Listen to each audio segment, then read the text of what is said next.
the other 8 are the same from last night. And here he is, had a one-time bright light in the Oakland A's farm system. Big prospect, and now still just 29 years old. Brett Anderson. Yep, he's got a chance. He's a premium sinker ball pitcher, 2-seam, 4-seam guy. Not overpowering, about 90 average. Slider, change, curve, you know, but he's a quick worker. He's a Mark Burley with a little more stuff. He likes to move quickly, you know, and really with our offense, the way they swing at most everything, this could be another quick game out there if he's hitting his spots. But he likes to keep it down, roll ground balls. Defensively, Kevin Pillar is one of the best center fielders in the world. Plus 16 defensive run save. That's second best. And we might could guess the center fielder Byron Buxton from the Minnesota Twins is ahead of him. Whit Merrifield comes out swinging, and last night he opened the game with a base hit into center field. He had 2 hits, and he also reached with a walk. Big curveball, and that's a base hit into left field. Nothing better than leading off the game and getting a knock right away on him. Saw the curveball big. That's because it came out around his head level. Look at that, right about eye level. Had some pretty good depth to it. Second pitch, runner on. Good swing. Found a hole. So now he's reached base safely in 17 straight. And on for Lorenzo Cain. And Lorenzo goes the other way. The Royals have come out swinging against Brett Anderson. They have 2 on with nobody out. Dale Swain was telling me today before the game, it's important to get this quick worker, get him early if we possibly can. The numbers will show it too. So look for your pitch and get it. I don't care if it's on the first one or not. Very controlled swing. That is beautiful. Locane, man, he has figured it out. Shortening up his swing, using the whole field. Pretty swing to watch. And he's had trouble, Brett Anderson has, in the first inning with an ERA over 14. And now the Royals are running. The throw goes down to second base. And 4 pitches into the game, and the Royals have runners at second and third and nobody out. Yeah, Whitley will take his 31st and Locane his 25th.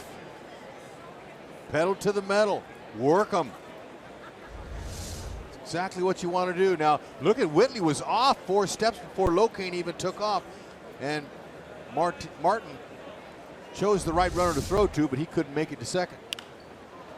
And now Melky goes the other way. Bautista with a strong arm.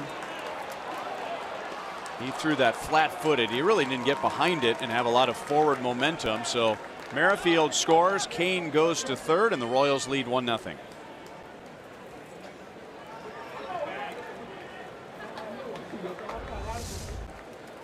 Early action, just like you said, he didn't position himself quite like he wanted to.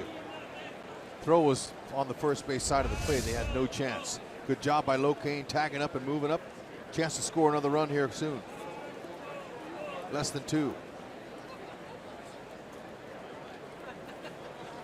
Eric Hosmer with Cain at third and 1 out.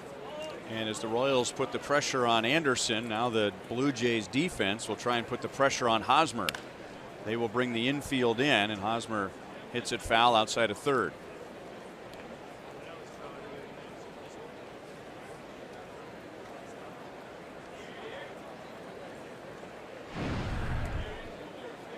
There is not a lefty-lefty advantage for Brett Anderson. Only Hector Santiago has a higher opponent's batting average against lefties.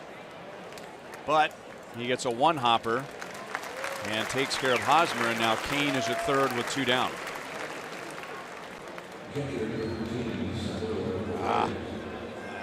I feel you, Haas. Been there before. That's disappointing when you can't come through for your guys. So he's hoping that Salvio will pick him up right here. The more the merrier. Get as much as you can here early. Give Junus a little comfort early.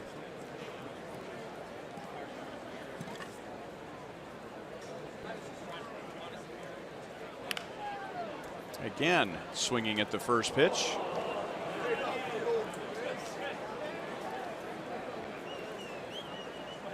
Salvia is the 5th batter to come up in the inning, and Anderson has only thrown 8 pitches.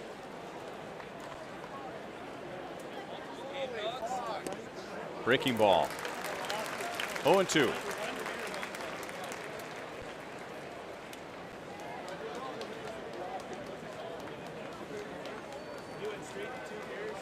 Eric Hosmer hopes that his teammate can pick him up. Salvia is down on strikes. So the Royals get 1, but they had Kane at third base with 1 out. And now Jacob Junus takes the mound. His 14th start. He has a 1-0 lead.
Gives the Royals a 1-0 lead. And now the Toronto Blue Jays, Ezequiel Carrera will lead off tonight instead of Teoscar Hernandez. Otherwise, like the Royals, that's the only change in their lineup tonight. And the Blue Jays will see Jacob Junus for the 2nd time. Junus pitched against the Blue Jays back on June the 23rd at Kauffman Stadium. Jacob Junus. Opponents are hitting 275, but I'll tell you what, he's done a great job of limiting the opponents to scoring runs off him. Now, his strikeout 68, he's not an overpowering guy, but he uses the defense extremely well. Fastball command has been really good for Jake. He's able to put it pretty much where he wants it. League's just hitting a little bit over 300. Slider is his out pitch for sure. Change up and curve, doesn't use those as much. Extremely effective, though. You see he's got Carrera to swing at the first 2 fastballs in off the plate. Staying out of the middle is key. We all know that.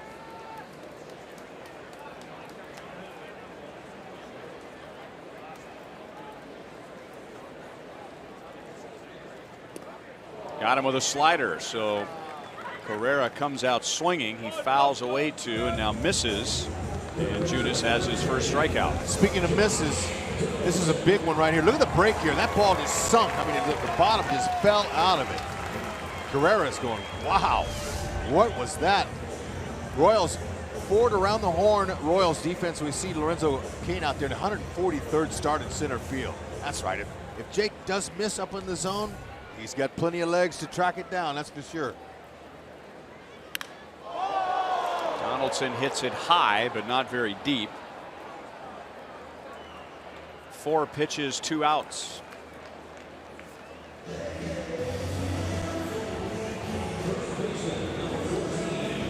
Well, as we learn about Jacob Junus, as the Royals learn about Jacob Junus, and you start checking off the boxes to see what's inside.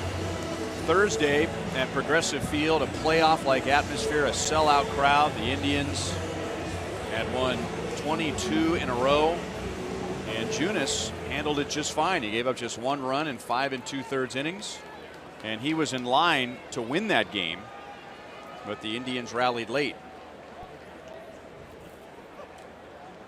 Yeah, and it was a great test for him for the reasons you mentioned. He's in the opposing ballpark.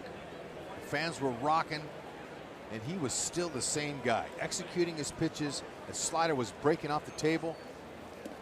Look at that. Good movement. Look at Salvi shaking his head saying, yeah, good spot.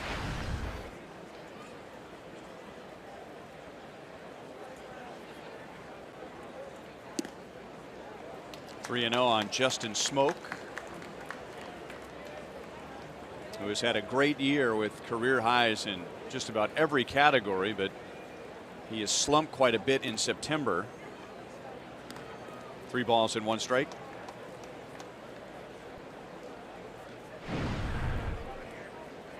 Our Academy Sports and Outdoors leaderboard, he and Kendrys Morales, both switch hitters. Both have 25 or more home runs. Both have 75 or more RBIs. And if you go back to 1998, there have only been 5 sets of teammates who've been able to accomplish that. So very rare to have 2 switch hitters like that on the same team, but the Blue Jays do. Junus gets a strikeout, a flyout, and a ground out in a scoreless bottom of the first.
And with just a couple of divisions still in play, let's look at the wild card. The Yankees now have a 7-game lead over Minnesota. They've won the first 2 games of that series. Minnesota just 1 up on the Angels. The Angels will host the Indians tonight. And the Colorado Rockies, as Mike Moustakas goes into left field, and the Royals just continue to swing early in the count against Brett Anderson. He's on to begin the 2nd inning. The Colorado Rockies are just hanging on by their fingernails. That 2nd wild card spot. The Brewers are just a half game back, and they are playing at Pittsburgh.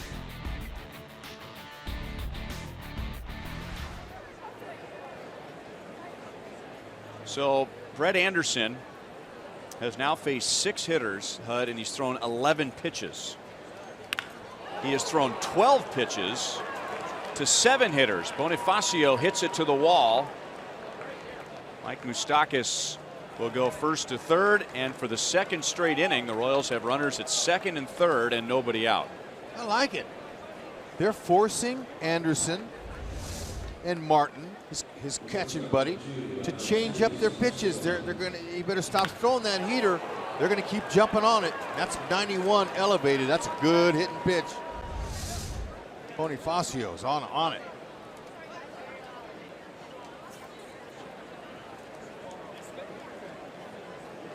You don't normally say this to a pitcher, but he might want to start mixing in some pitches out of the strike zone. He's thrown 12 pitches, 11 strikes, and the Royals have been ready for each one of them.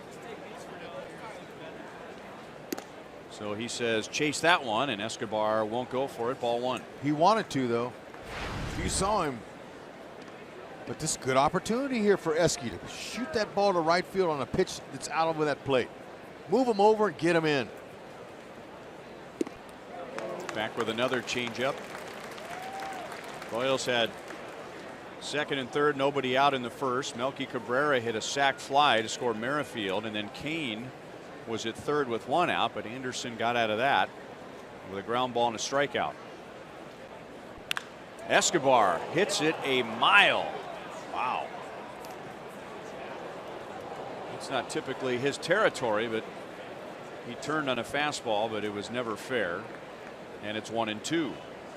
So after a swing like that, Anderson's saying, all right, we'll come way in here on you now.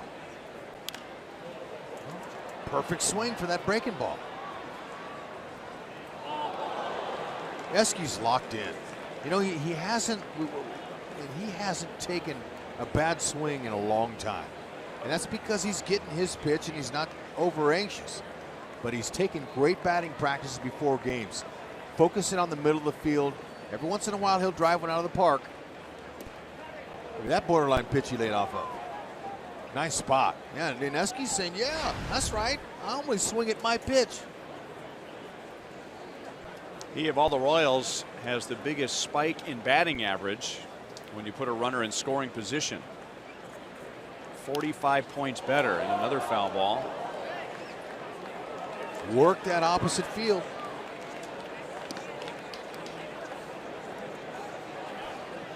So three guys whose overall batting averages aren't very high, Escobar, Butera, and Gordon, but they are 40 points better with a runner in scoring position. Like it. It's the whole idea. Get him in. Breaking ball, base hit left field. Moustakas scores. Bonifacio's around third. The throw goes to second base, and the Royals lead 3-0 in the second inning. Love Mike Jershely on that play there. Third base coach for the Royals with nobody out. Ball hit that hard. Sometimes third base coach will say, you know what, we got plenty more opportunities. Let's hold him. Jersh put the pedal to the metal. It's a ball that's hit hard, topspin on it. Bonifacio coming around, never broke stride. Get him while you can.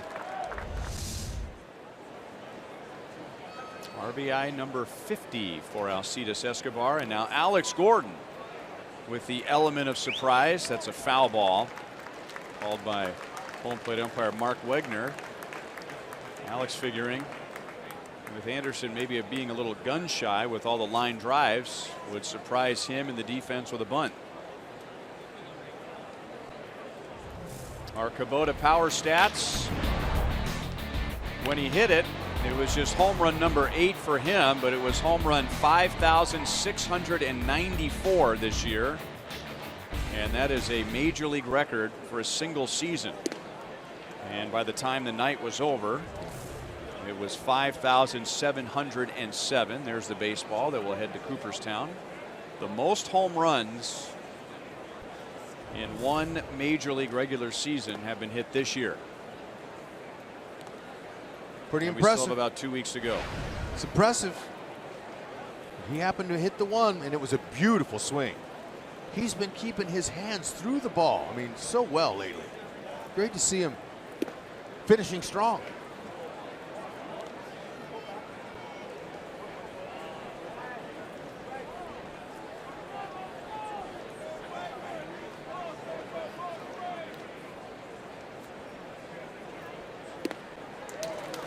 Three and two.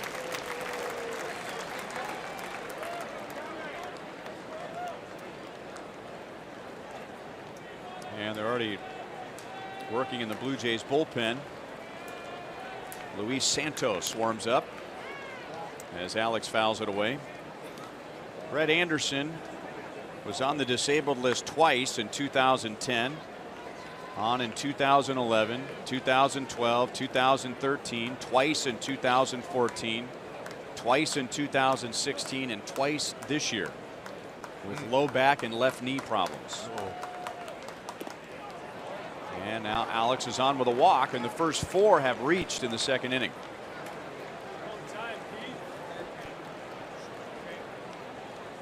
And now he'll get a visit from pitching coach Pete Walker.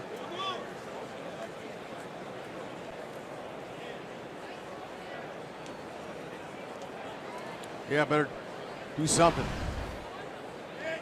This is his second team. He started with the Cubs and was designated for assignment on July 26th. A couple weeks later, signed a minor league deal with the Blue Jays. And with the Cubs and the Blue Jays, he has struggled at home, which he's doing again tonight, and he's been better on the road. Most of that home damage was done at Wrigley.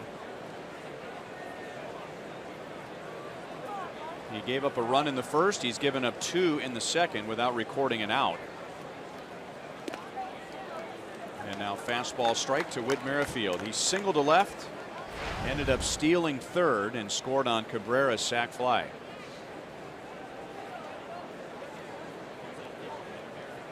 Keep it rolling. You get up first 2 innings, you're digging it, especially when you get a hit your first time up. It's a good feeling. He wants to do some damage.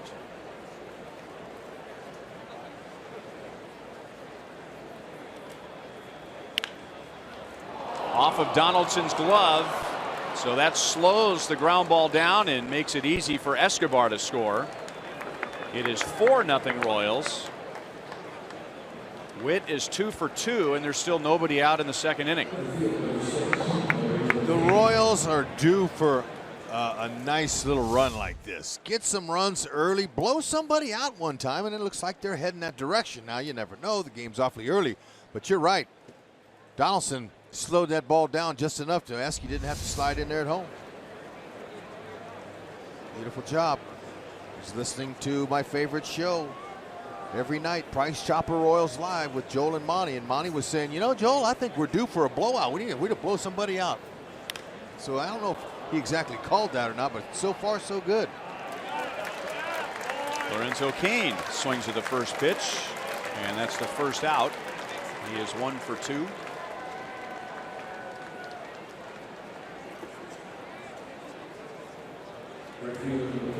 And here's Melky. He had a sac fly to right field last inning.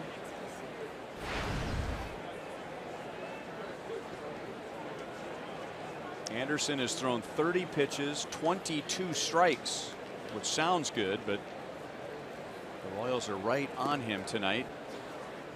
Down and away, ball 1. A lot of those strikes have been in the middle of the strike zone. Of his 22 strikes, the Royals have swung at 21. The runners are going again. The throw goes to third. It's by Donaldson. And now the shortstop Goins to the plate, and Alex is safe.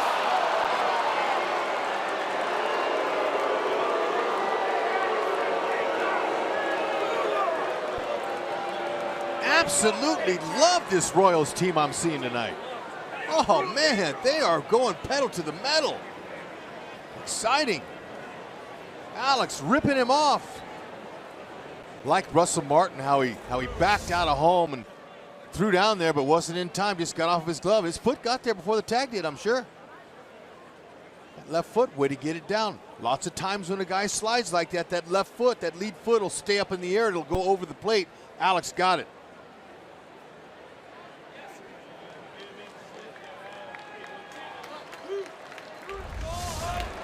All right. John Gibbons is going to use a challenge.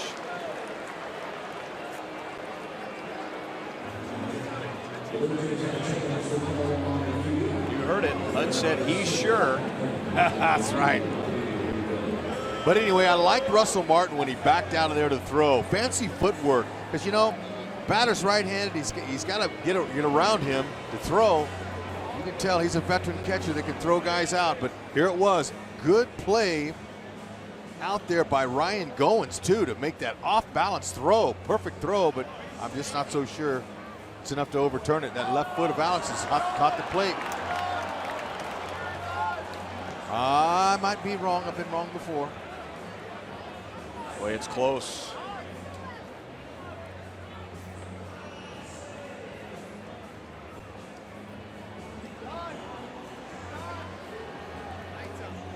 Blue Jays could be down 5-0 with 1 out in the second inning and without their challenge.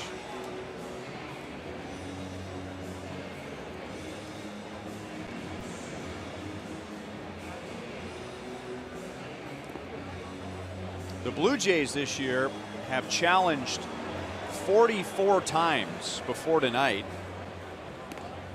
and they have been wrong 33 out of 44 times. That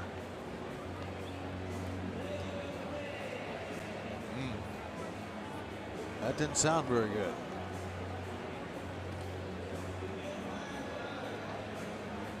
See, Alex, the last minute he saw where Martin was on the third base dugout side of the plate, so he took a couple steps and tried to get on that outside. Martin did an excellent job with the tag. Left foot got on there. That's a .250 batting average, by the way, which isn't bad for some guys, but won't get you a raise.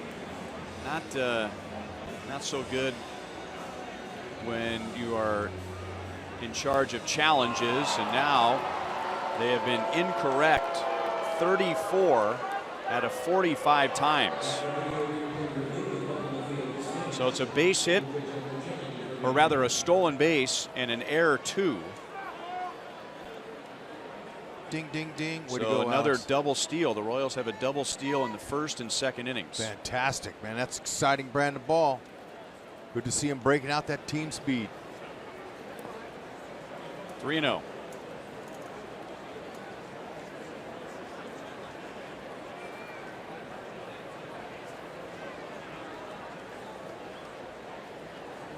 Merrifield's at second base with 1 out. Melky's taking all the way. 5-0 Royals with 1 out in the second inning.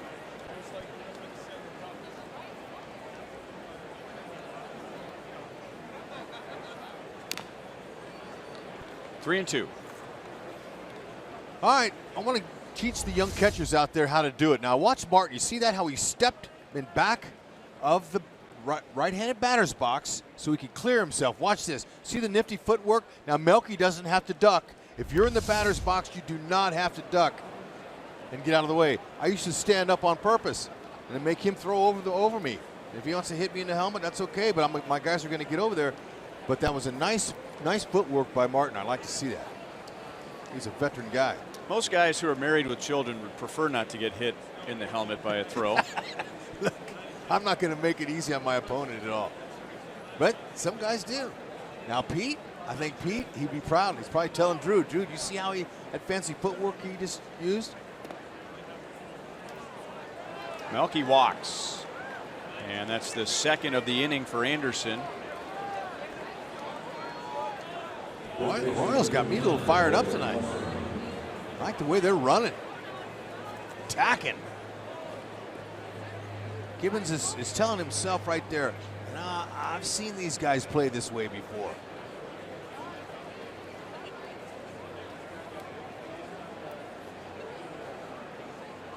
Eric Hosmer came up in the first inning with Kane at third and 1 out, and he grounded back to Anderson.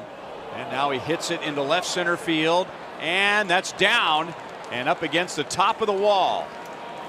Hosmer drives in 1. Hosmer drives in 2. It is 7-0 Royals in the second inning. So he redeems himself and then some. This game today, game 2 of this series, is a beautiful thing. I'm telling you, I'm having a hard time staying in my seat. Everything's fallen. The hanging breaking ball at 74, Haas barrels. He didn't just jam shoot that out there. He barreled it out there. Good swing. Stayed on top of that top hand. And the good thing about it was it didn't bounce over the wall. Would have taken a ribby away from Haas. It hit the top of the wall. Luck's going good. Pitching change for the Blue Jays. Chevy called to the bullpen. Luis Santos.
believe because of a blister on his left index finger, so that may or not have been an issue tonight, but he threw 26 strikes. The Royals swung at 24 of his 26 strikes. And now Luis Santos comes on with a runner at second and 1 out to face Salvador Perez, who is the 9th man to come up in the inning.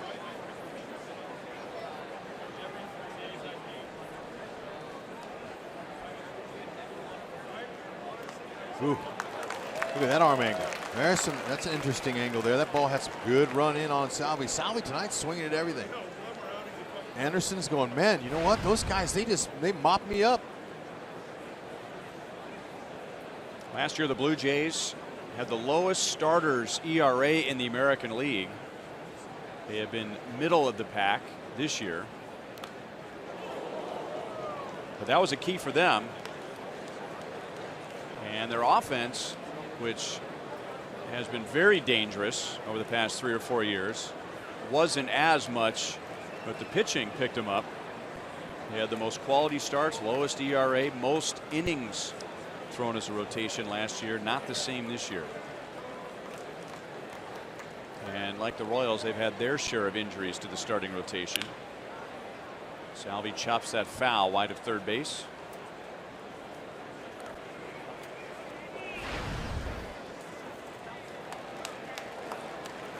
Salvi struck out in a curveball against Anderson to end the first inning.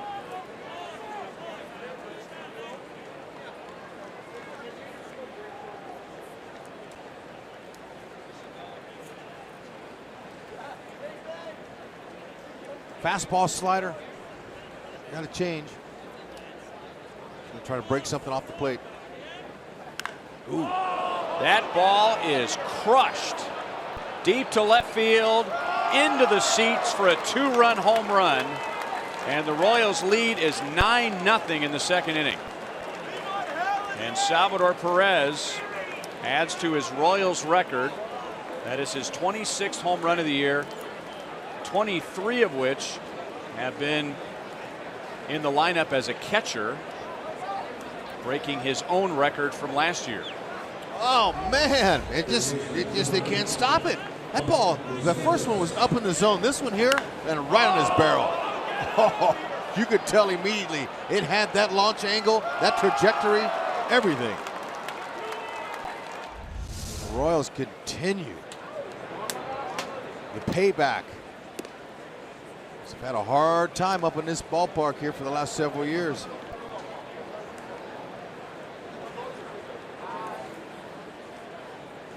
That is total home runs for a catcher in a single season. As a catcher or in another spot. Deep left center field, and it stays in the ballpark. And Mike Moustakas, who started all of this with a single, now has a double.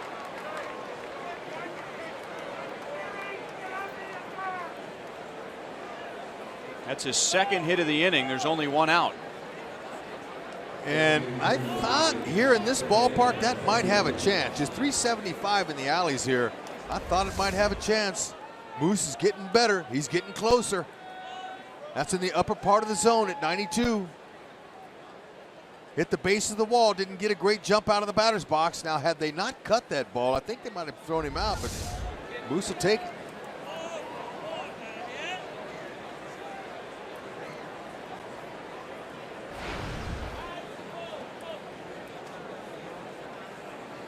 Jorge Bonifacio doubled to left field and scored earlier in this inning. He's the designated hitter tonight.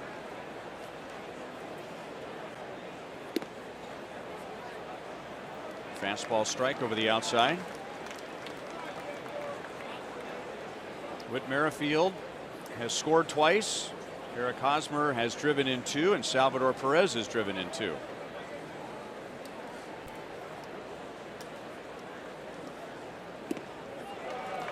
Good slider, 0-2.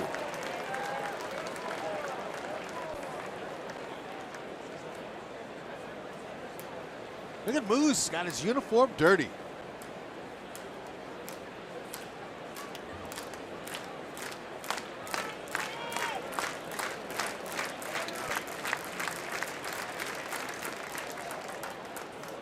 ball, 2 strikes.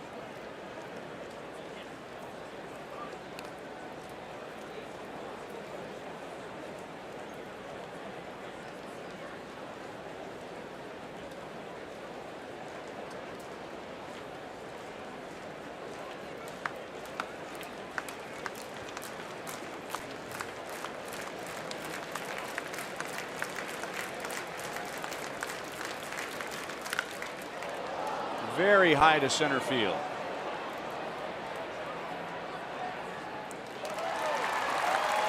Two down.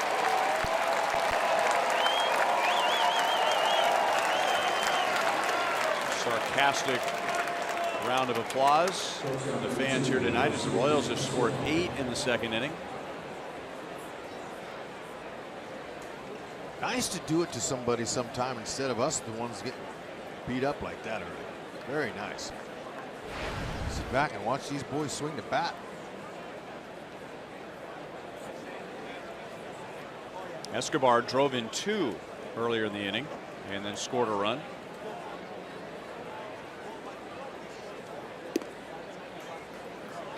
Fastball strike from Santos. Look, I don't know what Dale Swain fed these guys today, but man, whatever he did,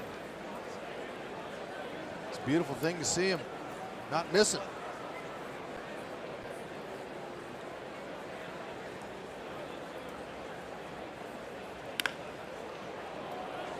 Just foul, wide of third.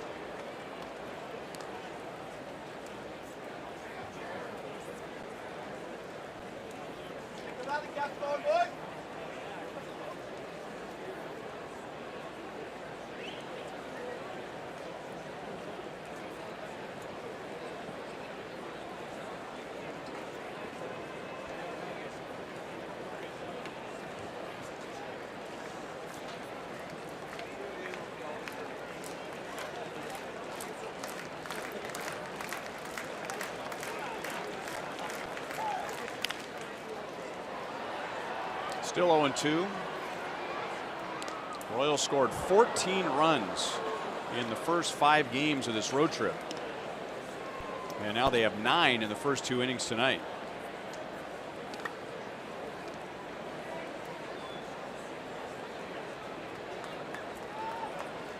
Jake Junus is going to go home. He's probably saying, man, I got to go out there. I got to hold this lead now.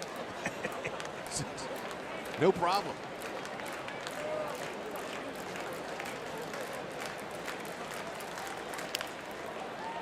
Another foul ball.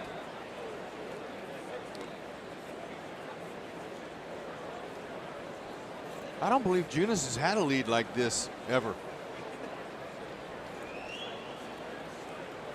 9-0 in the second inning. Yeah, I don't think so. I mean, I'll check with our expert statistician. If that's a long way, look at Anderson in the background. He's not happy, and shouldn't be. He's responsible for 8 of the 9 runs. But that happens, It's baseball. A lot of foul ground in front of the dugouts, and Martin is there to end the inning. The Royals send 12 to the plate. 8 of the 9 in the starting lineup score in the inning.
bottom of the second, up 9-0. Last night they had to contend with Marcus Stroman, who was very good, although we saw a little Johnny Cueto-like type of performance on the mound, at least at one point, and Joe West put a stop to that. Guys, I had a chance to visit with the longtime crew chief today, and he said it was not a quick pitch, it was an illegal pitch.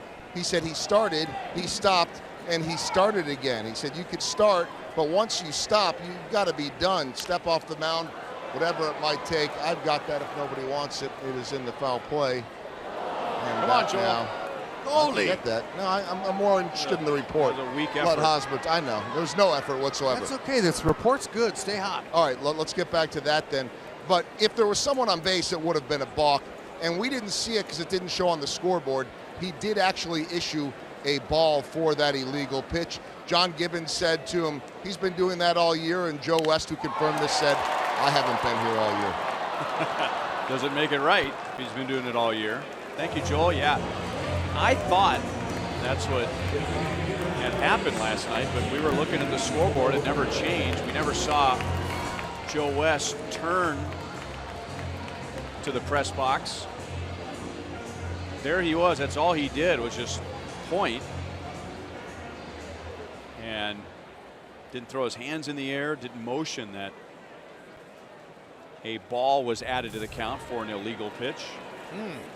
Yeah, it was a little bit unusual. Wasn't sure what was going on. We had an idea. In the end, he gave up 1 run, 4 hits in 7 innings for his 12th win last night.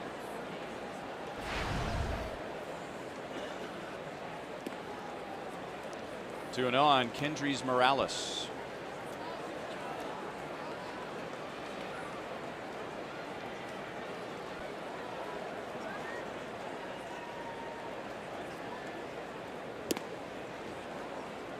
Three balls and no strikes.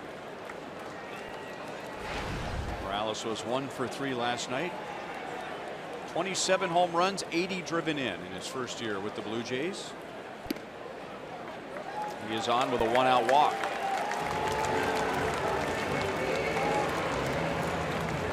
Unleash your creativity with a Paint at the Park theme ticket. Purchase this theme ticket for September 28th and take part in a pregame paint class in our Hall of Fame pavilion led by Pino's Palette. Each theme ticket includes 1 complimentary beverage and your ticket to watch the Royals and the Tigers. Space is limited, so get your ticket today at Royals.com/theme tickets. Kevin Pillar fouls away the first pitch. He'd be looking in there. 9-0. You know, there's no pressure on junus as far as to execute that pitch, but what you do tell yourself if you're a pitcher in this situation, hey, look, 0-0, I'm going out there and I'm going to keep the ball down. I'm going to stay in my game. Don't let the score get in your head. Just get outs. Kane makes a play on Pillar, 2 down.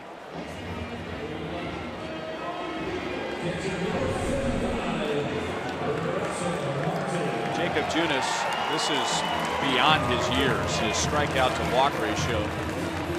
It was not great in his first 4 games. He actually had more walks than strikeouts, but after going down to the minor leagues, coming back, going back down, coming back up again, he's been outstanding. 61-10 entering tonight. Fabulous. I mean, that's good for an elite pitcher. No question. Elite major league pitcher. Right, and Junus is telling himself that right now. I am an elite pitcher, and that's what you do. So you gotta tell yourself that. Continue it, even when they start to hit you. But his slider's got a nice break to it. Had a chance to talk to him yesterday about his run this year, and he said, he told me he doesn't want to wake up. He says, I want to stay in this dream, but I don't want to wake up. It's working so far. Now, what's wrong with that pitch? That's a good pitch right there down the middle. And there he is, expressionless. Keep that stoic look.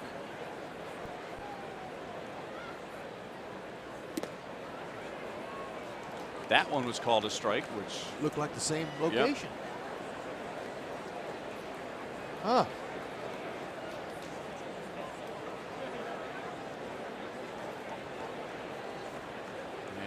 working quickly. Martin is trying to slow him down.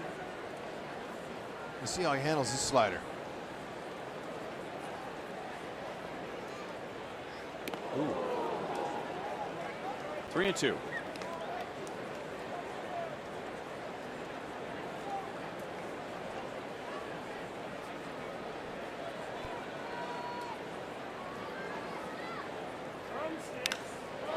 Drilled to right center field. Kane on the run, makes a leaping catch. The ball popped out of his glove, but he was able to secure it. So 3 fly ball outs to center field. A walk is mixed in, and Junus with a big lead. Bases only 4 in the second inning.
Jake Junus with that focus. He's got a nice lead, 9-0.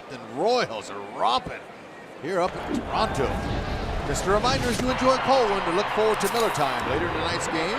Brought to you by Miller Lite.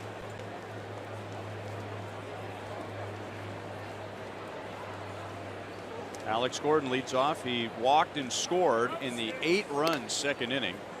The Royals got 1 in the first. They should have gotten 2, but Brett Anderson pitched out of it. But there was no pitching out of the second inning, as the Royals scored 8 against Anderson and Santos, who took over. And now Santos begins the third. He gave up the 2-run home run to Salvador Perez. Grounded to the right side and through. And Alex Gordon is starting to look like Alex Gordon. Like it. Better late than never this season. Way to go. Confident, staying through the ball. Dale Swain told me that he doesn't notice a whole lot that he's doing mechanically, physically with his mechanics, but he's staying through the ball longer, and those hits to the opposite field are really transferring into success and power. Front foot, controlling, not spinning off. Found a hole that time.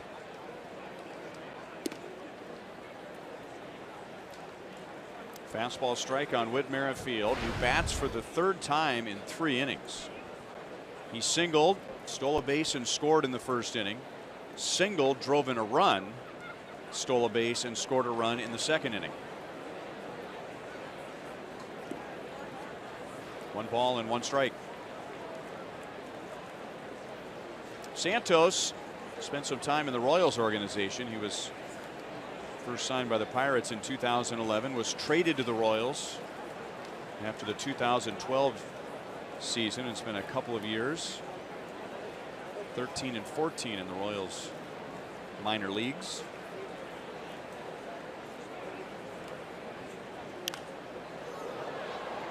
One and two on Merrifield.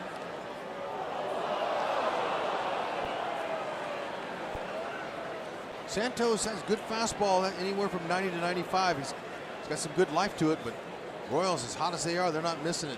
Whitley wanted to jump on that one.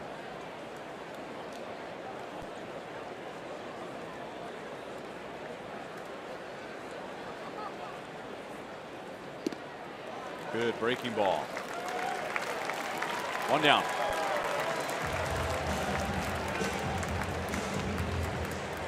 Well, if you missed out on a theme ticket this season, you have a second chance by purchasing a second chance theme ticket for Tuesday to guarantee yourself one of our theme ticket items from this year.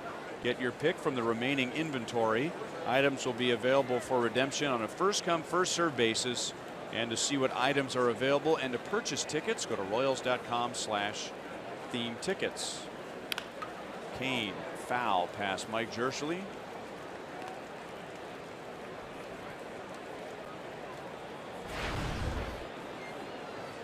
That's a nice grab. Look where Locane is now, 301. That last out he made on that Russell Martin opposite field extra base hit he thought he had, Locane tracked it down and kept it in that webbing. Sometimes, you know, that the ball will hit more in the heel or more in the palm, and it'll travel up the glove. But Locane, he's able to close it down before it slipped out of there. Good, nice long strides. Locane reminds me of a Blue Jay center fielder that used to roam out there, and that's Devon White. Devon White was an excellent Gold Glove center fielder, had similar strides as Lorenzo. Got to a lot of balls that never had to leave his feet with his gliding, changing gears type of speed that he had.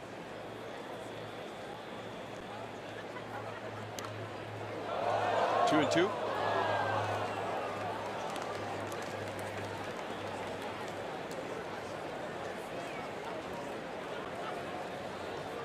Devon White was so effortless that some people questioned his effort, because it just came so easily for him that it didn't look like he was going hard. Smooth, and then, you know, routine fly balls, he'd catch the ball right off of his heart with his glove. He wouldn't extend it, catch it up high. He would just catch it right on his chest. Pat it down.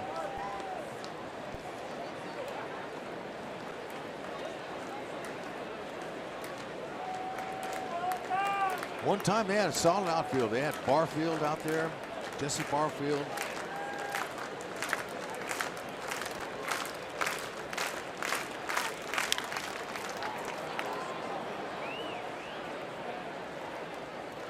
He must have been good if he was the only one out there. No, they had Jesse out there, and George Bell, who's a power hitter. Those were back in their championship days. George Bell almost knocked my teeth out the first big league brawl I ever got in. I got out there first, and somebody grabbed me by my jacket and pulled me in. All I saw was George Bell's knuckles ready to punch me out. And I said, no, don't do it, don't do it. And I talked him out of it.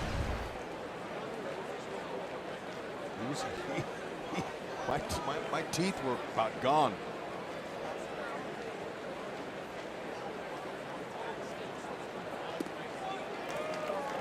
Melky Cabrera has driven in a run, and he has scored a run.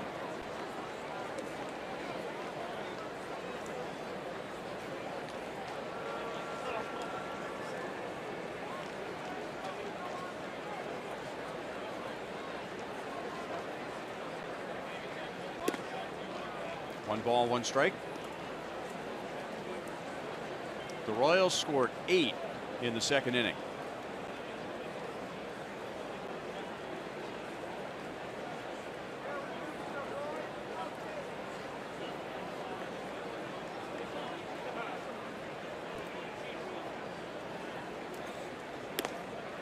Two and one.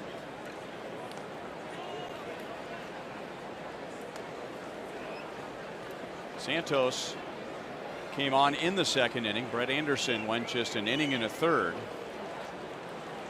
And the first guy that Santos faced was Salvador Perez, and he promptly hit a 2-run home run. Shallow center field, and it's Goins, who is playing at shortstop. He makes a play, and for the first time tonight, the Royals are scoreless.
Kansas City is brought to you by the Chevy Silverado, the most dependable, longest-lasting, full-size pickup on the road.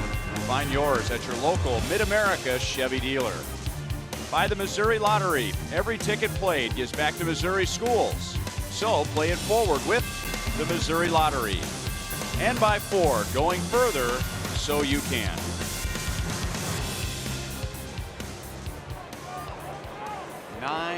Nothing Royals. And we're just beginning the bottom of the third inning. Brian Goins, Blue Jays number 8 hitter, leads off.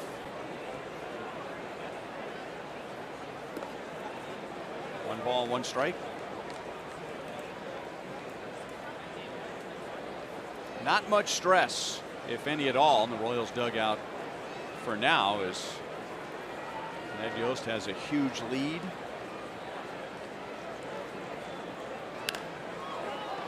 And a fly ball to left field. Alex Gordon makes a play.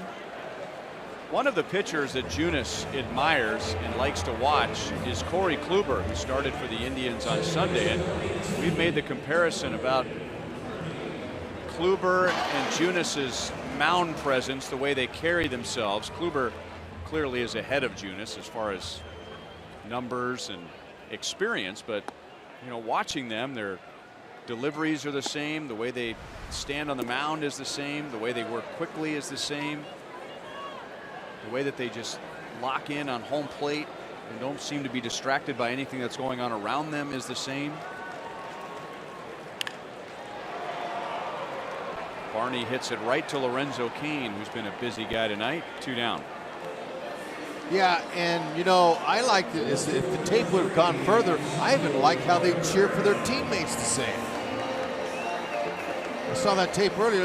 Let's show it, and we'll finish running it right here. Yeah, all right. Okay, let's see. Now watch Jake. Yeah, he's saying, okay, fellas, way to go. But look at that. Keeping focused.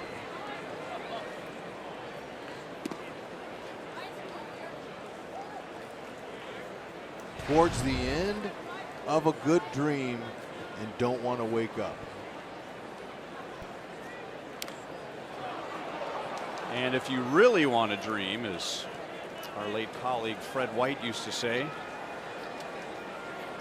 Jacob Junus in his first 17 games has a 4.15 ERA.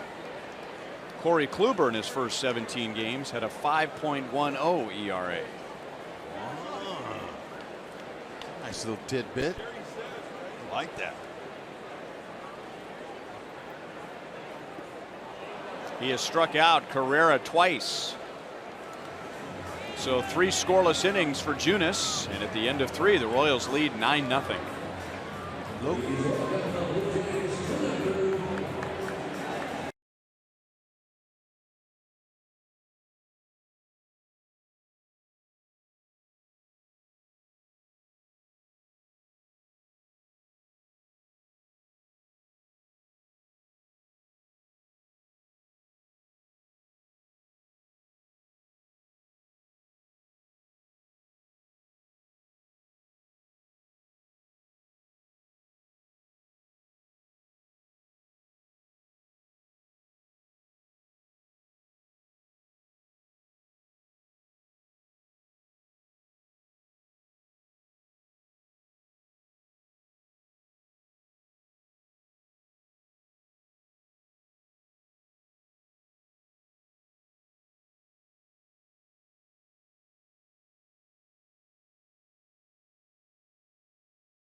And we're just starting the 4th inning.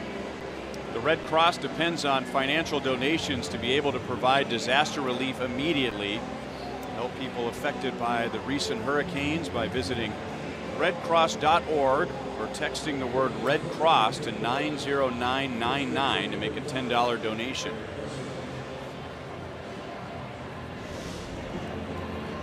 Chevy call to the bullpen. It is Aaron Loop to begin the 4th inning. Ned Yost has said with us many times, and every other manager would agree, that the worst case scenario for a manager is when you have to dip into your bullpen in the first 2 innings, and it's a little easier in September when you have more arms. But Brett Anderson went an inning and a third, and now here's his 3rd pitcher to begin the 4th. Yep. Aaron Loop. His 66th game. 6'1", 205. He's got a cut fastball, 87-92. Slider change. And some deception along with that delivery. Funky. Side armor.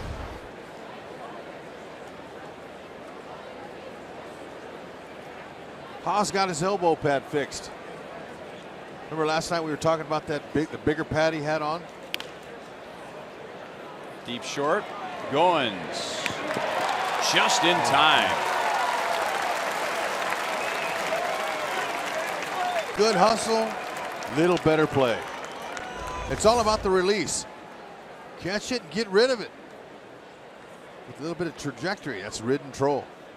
Get rid of it with some Vectrol on it.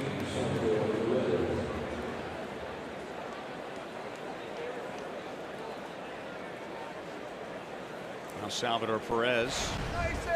He struck out to end the 1st, and then he hit a 2-run home run in the 2nd, driving in the 8th and 9th runs of the inning. And now he hits it well into left center field. Kevin Pillar closes in on it and makes the play. Salvy's home run is our ram drive of the game. Oh man, look at that. His bat head, he had a perfect swing and a launch angle that was saying nothing but hit me out of the park.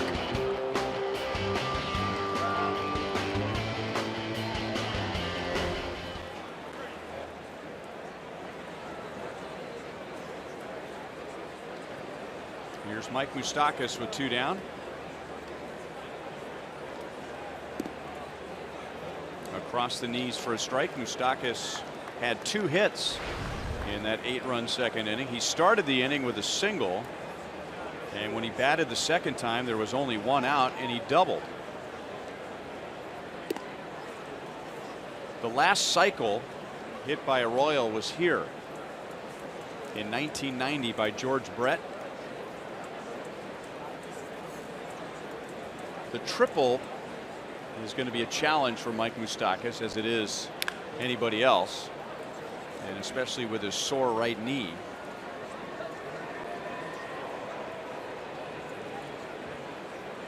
Yeah, I'm not so sure about that one. I'd like to see the homer. Let's get the homer out of the way. Billy Butler hit a triple at Camden Yards. Anything's possible. I remember. Ooh. Up there, Luke. Good big breaking ball. 9-0 Royals to the bottom of the 4th.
We got to take you out to New York for the showstopper.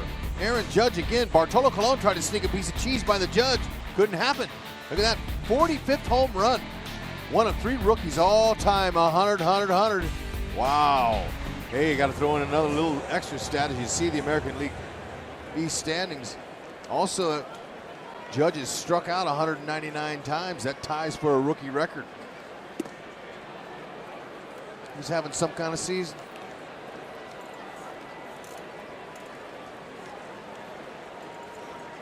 Josh Donaldson, Justin Smoke, and Jose Bautista in the bottom of the 4th. 1-1 on Donaldson. He flied out to left in the first inning. Blue Jays only have 1 base runner in the first 3. That was a Kendrys Morales walk. Pounded right into the ground, and that ripped the ball. Look at Haas. That's the second time that's happened in the last 2 nights. The Royals are still going to throw it around the horn, but that ball, I believe, was ripped. Either that or it had a clay mark on it. Let's see, but it did kind of.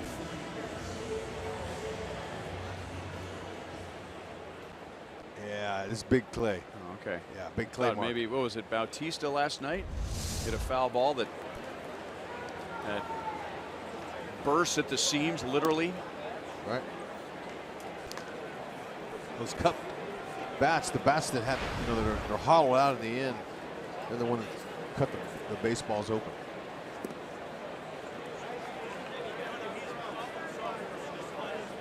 (2-0) on Justin Smoke. He grounded out to second. His first time up.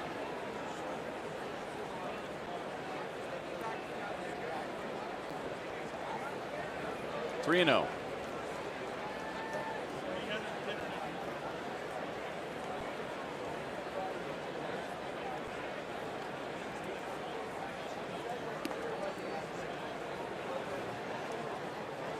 3 balls, 1 strike. Junus has walked 1. He has struck out 2.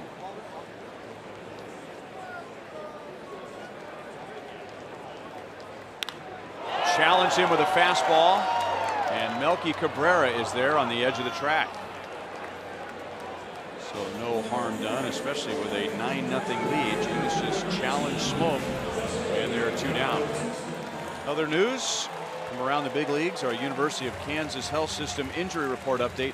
Bryce Harper went down in the middle of August, and when he did go down, it sure looked like a season-ending injury, but it ended up being a hyperextended left knee. No surgery is required, but it's taken him a while to come back. It's been over a month now, but now he's playing in simulated games. He is running the bases, and the Nationals are still confident that he'll be available for the postseason.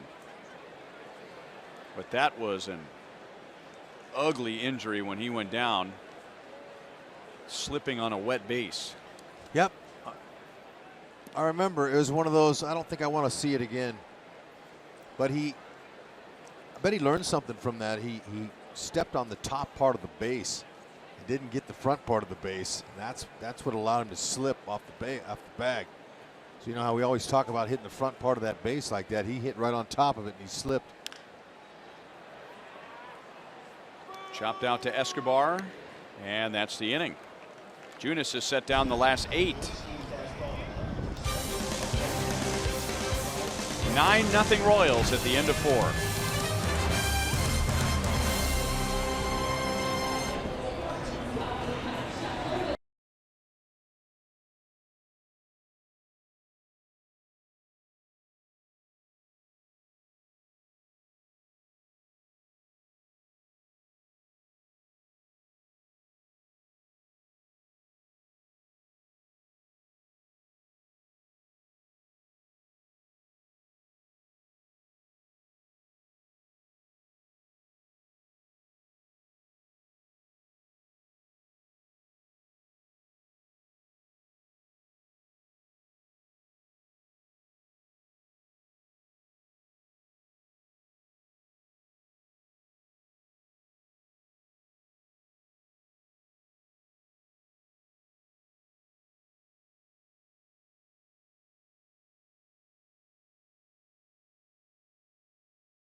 Fans were yelling Emilio to him last night, by the way, looking like his brother who used to play for the Blue Jays. Have a scary story and an interesting one involving Slugger. And let's put all jokes aside. And the kids are sitting at home wondering about Slugger. Maybe just tell them to look aside for a second, because the rest of us probably know that there is a person inside that costume. And Slugger, along with the mascot of the Twins and the Diamondbacks, they have been asked to go down for an outreach program to Mexico during the offseason, but that was going to be yesterday. And they got down to Mexico City. They were going to do a bunch of PR, photo shoots, outreach, hospitals. And for anyone that follows Twitter, just get online to Slugger's Twitter feed. The man who, and I'll say this now, that is inside that costume, usually Brad Collins, had a harrowing day. He was in the car down there. They had just landed, and suddenly they're on a bridge, and the bridge is starting to sway back and forth.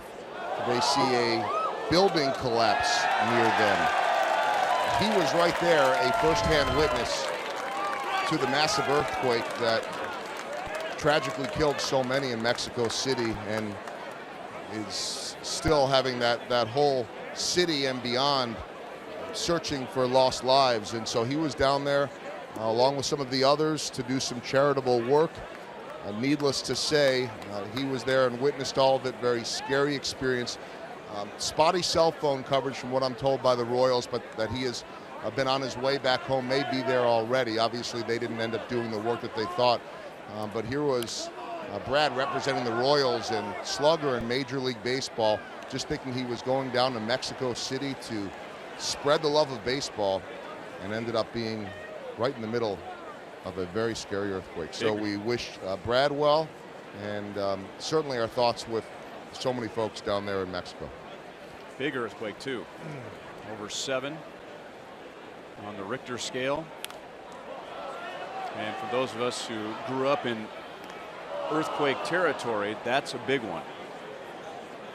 And today, because of social media, I know just going online, and a lot of people sent in their cell phone videos. They were recording something at the time the earthquake happened, and there is no experience that you can compare being in an earthquake too. Tom Kohler begins his outing with a strikeout of Bonifacio. Bonifacio is 1 for 3. Did you experience any big ones in your time in Southern California? I have. Yeah. It wasn't anything like Mexico, but it was early in the morning, and I sprung out of bed, and my walls looked like a house of cards. The walls were just going back and forth. I looked outside. We're staying in an apartment complex at that time, and the pool was like huge waves in it. So yeah, it was definitely an eye opener. How about you, Rhino? Did you experience any out there? Oh yeah. It feels like when it begins, it feels like, you know, when you're in your house and maybe the garbage truck goes by and the ground just rattles a little bit, or if you live close to train tracks and the ground just begins to rattle, but then the rattling just continues. And as best you can do sometimes is just get underneath a desk or stand in a doorway, and then you never know how long it's going to last. You don't know how strong it is. No, and the hard thing too about those is they're unpredictable. Yeah, you don't get a tornado watch or a tornado warning or a hurricane watch or a hurricane warning. I mean, it's just out of nowhere. Out of nowhere.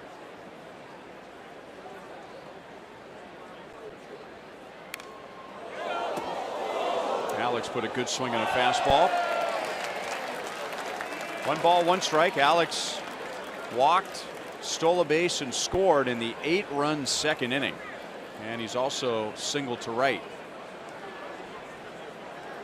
Staying through the ball with his swing, much better. That ball is hit well. Beautiful. Donaldson, the third baseman, was in the shortstop position with the shift. Royals go down in order in the 5th inning. They lead 9-0.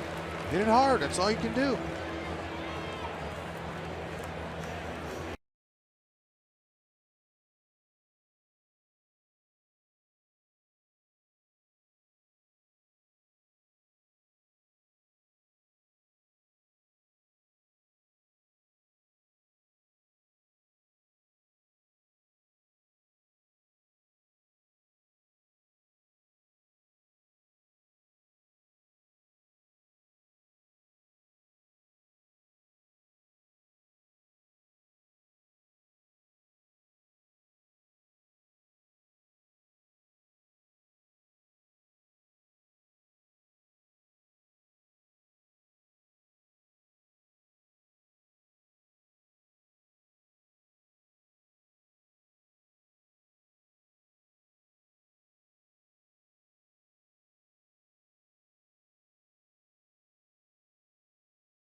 Take a look and notice that Jacob Junus, even though he's got plenty of respect around here.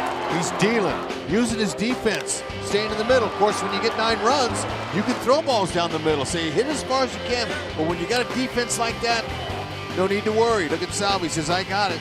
Just 44 pitches thrown so far in this beauty. And hasn't getting up a hit yet. It's been fantastic. Got to walk. And that was to Kendrys Morales. 0-2 on Kendrys, who didn't see a single strike when he walked in the second inning, and now it's 0-2. 46 pitches. So that's 2 Royals starters back-to-back nights really doing a great job managing their pitch count. Kennedy last night was great until that one changeup that he missed, and I talked with him today about that. I said, man, you looked as good as you've looked any time this year, especially early before your injury. And he said, yeah, you know, I felt like things were working for me. Staying in the park. One down in the 5th. Coming up on the next homestand, we will have Futures Night.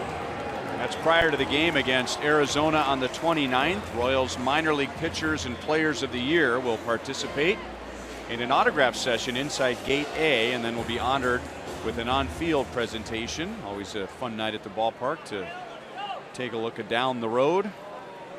Royals.com, an area price chopper location, or 1-800-6-ROYALS for tickets. Moustakas backhands, throws to first, and Pilar and Hosmer collided. Pilar's helmet came off. He immediately turned to make sure that Hosmer was all right, and he's on with 1 out. For Moose and the soreness he's having in his knee, this is the best way to get rid of this ball. Just keep going. Don't plant and throw. There you go. Get it over there best you can. Too bad it was just a little bit long a hop for Haas. And Haas, his glove clipped Pilar's helmet. But this is a play that Moose can make because he throws right over the top. Just get rid of it. Nothing wrong with it. It's a little bit difficult for Haas to pick it. Ooh, the ball got him too. Pilar. That's the first hit allowed by Junus. And it's an infield hit. Bringing up Russell Martin.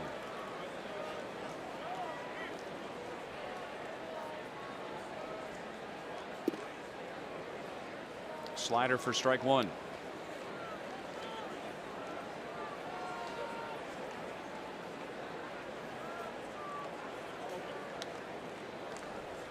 Exactly how you would like a pitcher to go about it with a big lead. A lot of strikes, a lot of low pitch innings, and he's thrown just 51 pitches in 4 1/3 innings.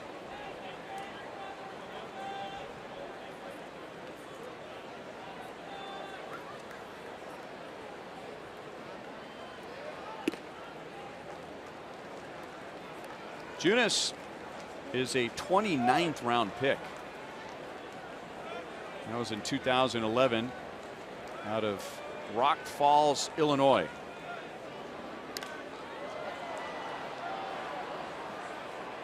Long run for Merrifield into foul ground. That's the second out, so it's already a success story that he's made it to the big leagues, having been taken that low in the draft. Most wins as a Royal taken in the 20th round or later.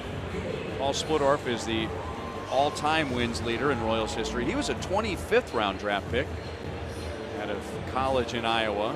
Jose Santiago was a 70th round pick out of Puerto Rico. He won 13, and then Jacob Junus. So the list is small when you're talking about 7 or more wins for pitchers taken in the 20th round or later. And now Goins hits it into shallow right field. Melky Cabrera is there. So Junus gives up his first hit, but he's pitched 5 scoreless innings, and the Royals lead 9-0. I don't think he's broken a sweat yet.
Earlier in the game, it's Miller time, brought to you by Miller Lite.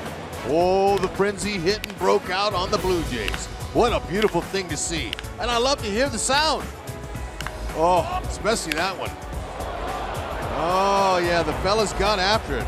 They scored just 1 in the first, 8 in the second, and they'd like to add on now. Let's go. This is our Sonic Slam inning. Our contestant is Amy Laposha from Lee Summit. If the Royals hit a home run out of the park in this inning, Amy wins $600. If the Royals hit a grand slam out of the park, Amy wins $25,000 from Sonic and the Royals. And this is Carlos Ramirez, who crossed up his catcher Russell Martin with his first pitch, but then Martin tapped himself on the chest and said, "That was my bad." 10 innings and hadn't given up an earned run yet? Oh, right when it got out of my mouth. Sorry. Whitley. Sorry about that, partner. I didn't even let you get the call out. It's all right. We're not keeping score. No, but that's man, number 18 for Whit Merrifield. Man, oh man. Just getting ready to look at this kid Ramirez's numbers. They've been bragging on him. You know, he hasn't given up a run in 10 innings, and now the second pitch he throws, Whitley booked him. Oh, that was nice. Oh, how sweet that was. Easy swing. He knew it before anybody else did. So Amy Laposha wins $600. 2 pitches into the Sonic Slam inning. And the inning's not over. The pot goes back to $100. Whit Merrifield has already scored 3 runs in the first 6 innings. He has driven in 2, and he has 2 stolen bases. And that is his 11th 3-hit game of the year. So he's 2 home runs away from a very elite group. If he can get 2 more home runs, that would be 20 home runs, 30 stolen bases, and 30 doubles, and would be just the 5th American League second baseman all time to do that. He's going to do it. Now Kane is on with a 4-pitch walk that is somewhat predictable after a home run against a young pitcher. Let's take a look at our sprint trivia question for tonight.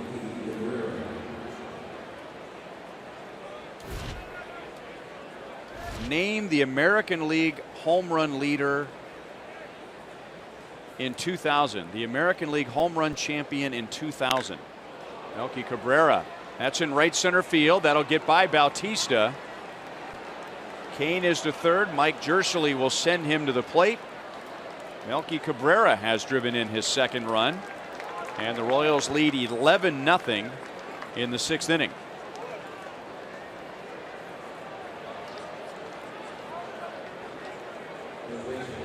Melky absolutely tagged Carlos Ramirez. That ball was down. Look at the swing. That ball just jumped off his bat. And Bautista, he just took off and turned and ran. That baby was hit like a missile out there. So the Royals are giving the young Carlos Ramirez his first earnings in his big league career. 28 double. Fastball slider.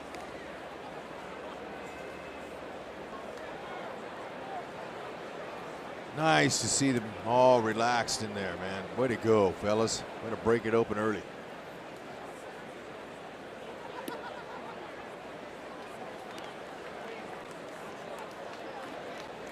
So Alex Gord with that home run last night broke the major league record for major league home runs in a single season, which was first set back in 2000.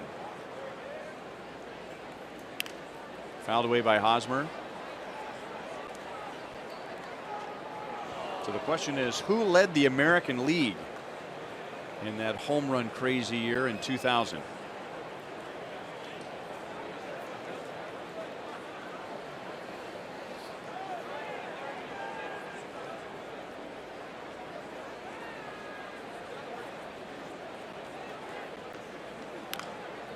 The National League leader was Sammy Sosa. He had 50. Who led the American League in 2000?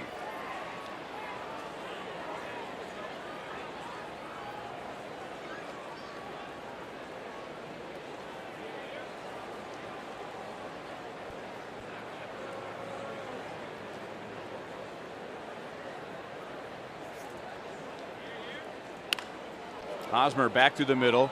Goins was toward the middle, so he didn't have too far to go. Still a good play. Cabrera goes to third. And that's the first out of the inning. Hit it hard. Directed it right back where it came from. Nothing wrong with that swing.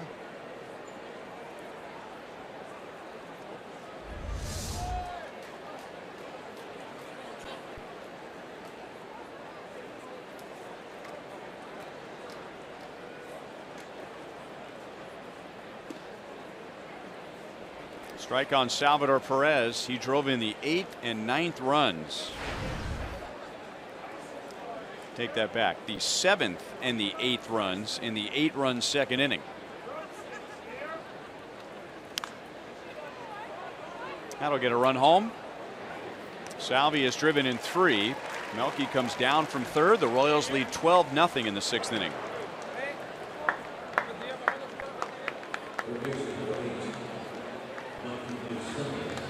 All right. Who led the American League in home runs in 2000? How about Mark McGwire? He would have still been with the Cardinals, I think. Okay, in how 2000. about Travis Hafner, Pronk? Sorry. Not Travis Hafner. Sorry.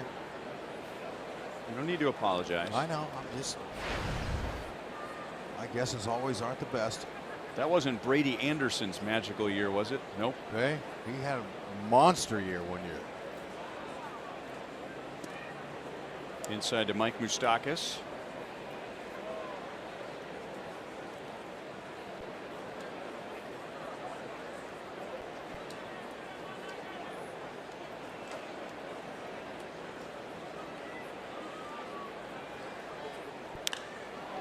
Deep to right field, and it is gone.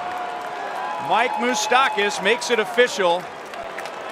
That is home run number 37 and a new Royals record.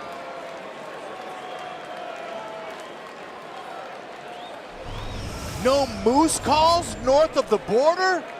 Come on. Bye, Boney. Hey, way to go, Moose. Welcome to the home run club that only you were in.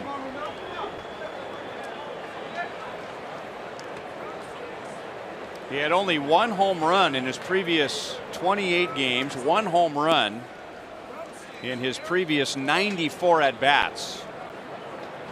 37 home runs. And a record that goes all the way back to 1985. Steve Balboni hit 36. And now the record belongs to Mike Moustakas. It sounded like they were singing to him. Ah, nice. A lot of love going around. Pretty impressive. When you stand alone in that category for the team record, that's a beautiful thing. I would expect. And thankfully, I think that ball just barely got over the right field wall, which means it went into the Royals bullpen. So there shouldn't be any trouble getting that to Mike Moustakas.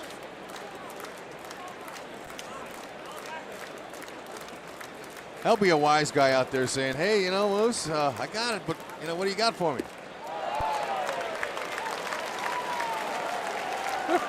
The pressure's off now, Moose. Go ahead and get to 40.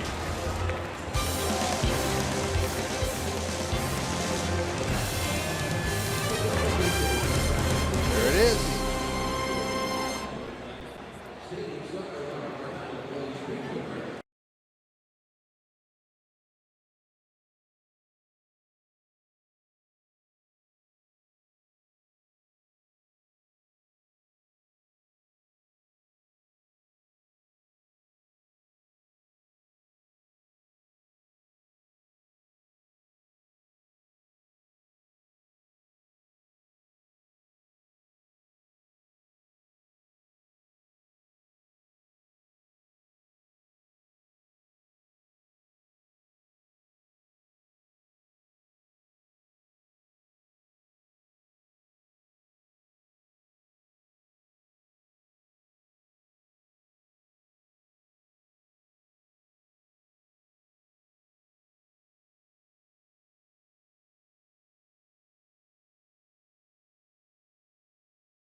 is now the all-time single-season home run leader in Royals history, hitting number 37 at Rogers Center on September the 20th, 2017. And in honor of Moustakas breaking the all-time Royals home run record, fans can save big with this Price Chopper Steal a Deal. Now until 10 o'clock tomorrow, you can get View Reserve tickets for the Tuesday through Friday home games next week.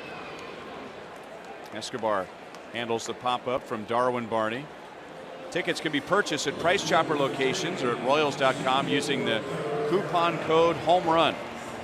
Just $8 for those View Reserve tickets for the Tuesday through Friday home games next week during the final regular season homestand of the year. And he is out of the game after hitting the record-breaking home run. Cuthbert is at third, Moss is at first, Orlando is in center field. Take the rest of the night off. But I'm going to tell you what, those opposite field hits, they line you up for that home run. It's the weirdest thing, but when you're seeing the ball late, you're going opposite field like Moose did his first time up, clean base hit to left, then his double. You know, was shot out there. I mean, you know, that just got him locked in, and he turned on Carlos Ramirez. How about that? He comes in, Carlos Ramirez hadn't given up an earned run yet, and we just jumped all over it. And now Jacob Junus has only allowed an infield single in 5 1/3 innings. And with a walk, the Blue Jays have only had 2 base runners all game. He has already struck out Carrera twice with his slider.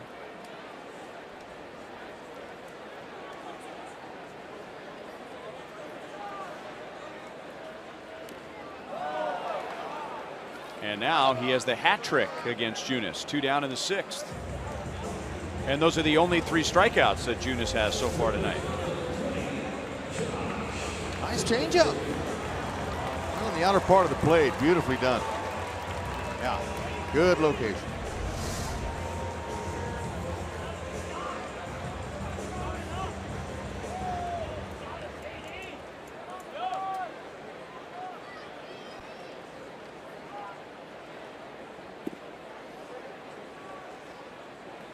Ball one on Donaldson, who has flied to left and then hit a little tap in front of the plate, and Salvador Perez threw him out.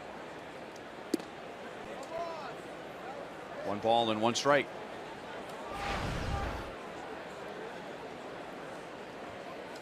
He has 30 home runs, 21 since the All-Star break, which is the most in the American League. And it's the 3rd most in baseball. Only Giancarlo Stanton and JD Martinez in the National League have hit more.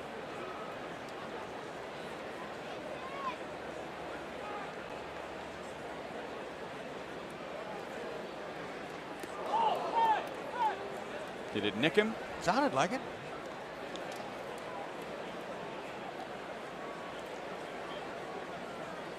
We would know, though, he probably would take his base. But that pad, I thought it nicked the pad, but nope.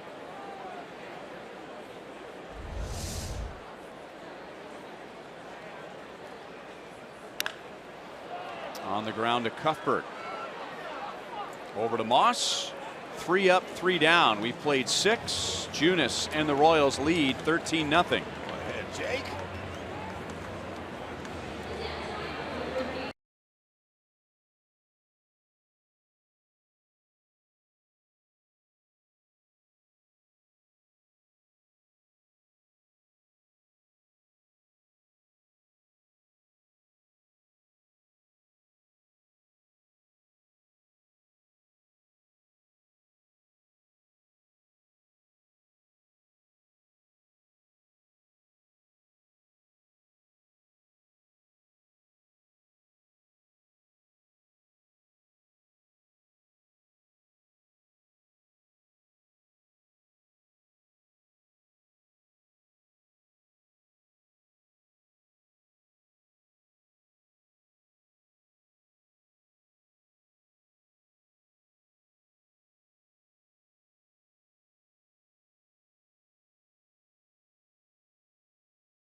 Royals baseball is brought to you by Jeep. Hurry in for great deals during the Jeep Celebration event. It only happens once a year.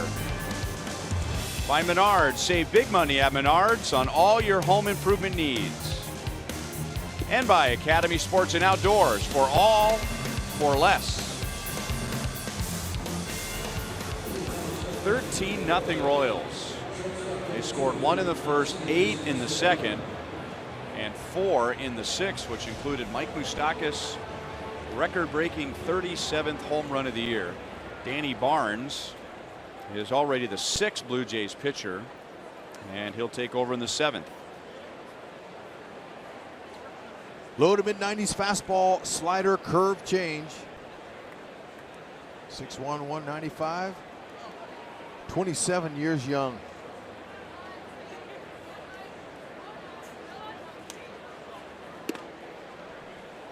Fastball strike to Alcides Escobar.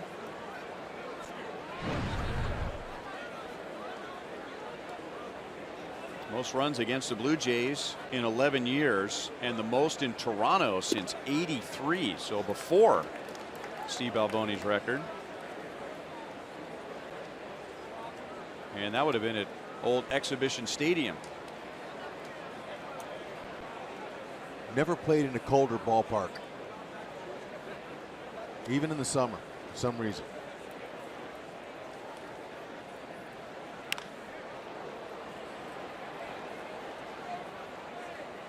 Now the Blue Jays have made several defensive changes. Teoscar Hernandez made that play in center field. Rob Refsnyder is at first base.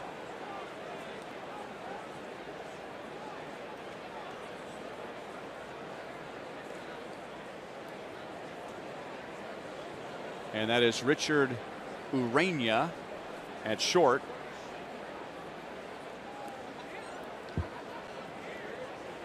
And the new catcher is Rafi Lopez.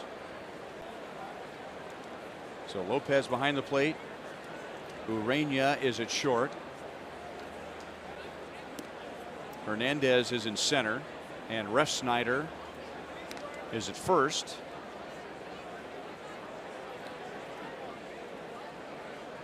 That's Darwin Barney, who started the game as the second baseman, depending on what the defensive shift is here.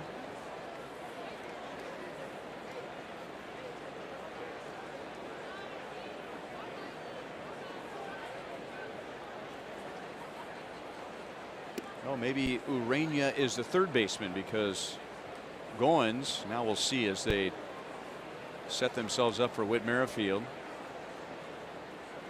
Yeah, Barney is at third, Urania is at short, and Goins is now at second base. Alex Gordon comes out for Terrence Gordon. Let's answer our sprint trivia question. The American League home run champion in 2000 was? Troy Gloss. That was a big year for the young Royals. I know Erstad had over 200 hits. It was a career year for him. And I knew that Gloss had a big home run year, but I wasn't sure if 2000 was the year that happened. So I just threw it out there. Nice work. Thank you. I happened to be in the booth for the Angels at that particular time, so I should know that one. But it took me a while.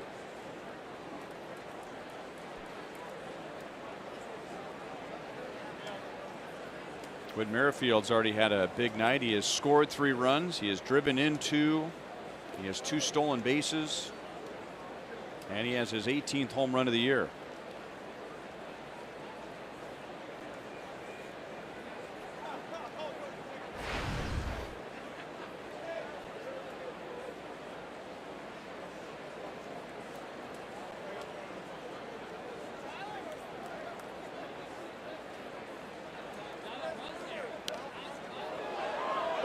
One and 2. 9 eggs for breakfast, Rhino. Think he'll do that again this offseason? Whitley, you think he'll have 9 eggs again in his diet? I don't know if he needs 9 eggs anymore.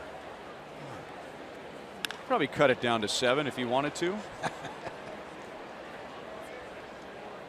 Hernandez makes the play, 2 down. Folks, help support Team Up for Down Syndrome, an organization dedicated to empowering those with special needs so they can reach their full potential. Purchase your special Day at the K themed ticket today. For October 1st, each themed ticket includes a $5 donation to Team Up for Down Syndrome, as well as a special Day at the K t-shirt. Get your themed ticket at royals.com/team tickets.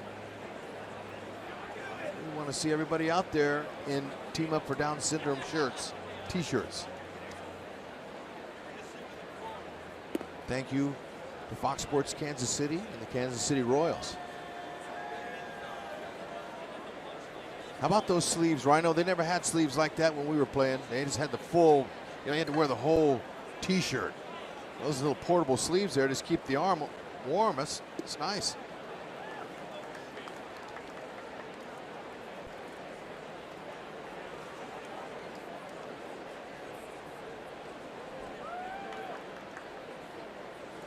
So you don't have to wear the entire tight t-shirt. You don't have to have a sleeve on your left arm. Just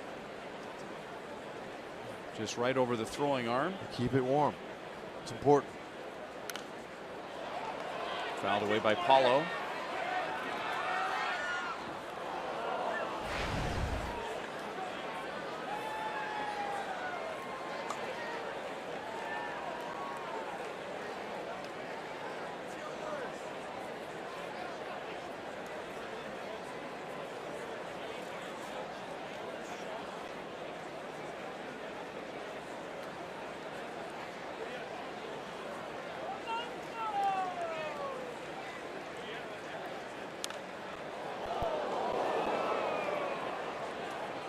Appears to be all right. Foul ball over the Royals dugout. 1-2. The Royals scored 8 of their 13 runs against Blue Jays starter Brett Anderson. He went just an inning and a third, and now Barnes is the Blue Jays' 6th pitcher in 7 innings. 2 balls, 2 strikes. We were talking about Royal starter Jacob Junus, who was drafted late in the 29th round. Danny Barnes here pitching for the Blue Jays was taken in the 35th round. Barney at third goes down to second, and that will end the 7th inning. Stretch time in Toronto, and the Royals lead big.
Hit 3 home runs, including Mike Moustakas who hit number 37 with 2 down in the 6th inning against Carlos Ramirez. That is our Honda play of the game. Yeah, I would imagine that neither performers, Moose or Carlos Ramirez, will forget each other's name. They'll always remember that.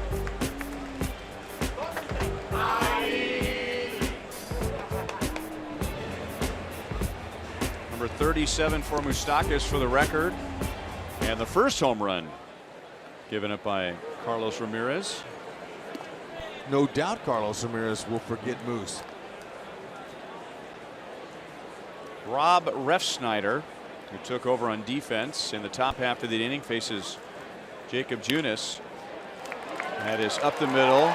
Mondesi now in the game at short and is not able to make the play. And Blue Jays fans have something to cheer about. That's their first base hit to the outfield. So Gore stays in at left. He ran for Gordon. Soler is in right, and now Mondesi and Torres are up the middle. That means Salvador Perez is the only starter, along with Junus still in there.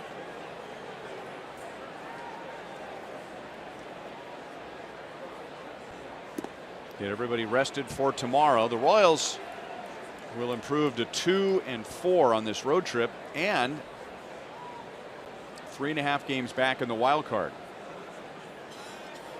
So it hasn't been a good trip for them, but at the same time the Twins haven't been winning. Junus throws it up the right field line. That's going to roll forever. Refsnyder will hold at third in a 13-0 game. That was Michael Saunders hitting a little tap up the line. And the Blue Jays have runners at second and third. It's an error on Junus. He had time. His arm angle dropped. And he whiffed it. You almost have to come right over the top and throw it. You know, you're throwing to a right-handed first baseman too. The left-handed first baseman's got the glove on the other side, but Moss, there's no way he's going to get tangled up with that big guy Saunders. Junus just whipped it.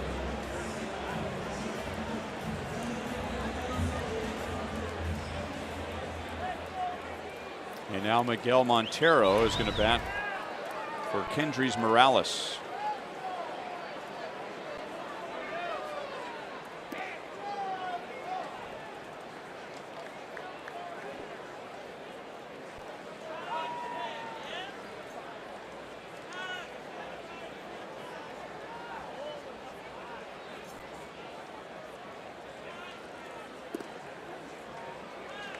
Two balls and no strikes. Refsnyder is at third. Saunders is at second.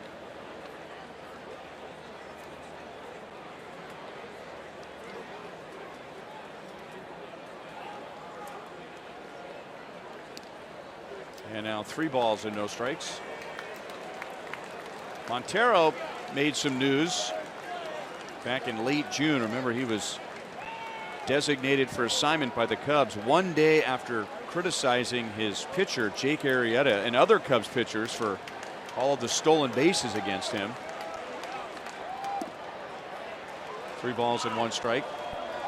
So it looked good on the surface that the Cubs were saying we're not going to allow our players to criticize each other. Others would say that Montero wasn't having a good year, and if he was playing well they wouldn't have designated him. That's 3 balls, 2 strikes. That's always possible, but you know, Montero traditionally not a good catch and throw guy. I mean, he's not one of the best. Just got tired of taking the blame. I think that's what I felt when I saw that post-game outburst of his. I think he was just tired of getting blamed. But you know what? It's hard to get on your teammates. You just can't do that. You can't get on them in front of the public like that. Now he's at 26%. Is his percentage, and it's not that bad.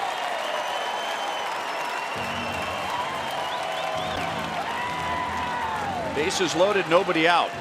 A single, an error, and a walk.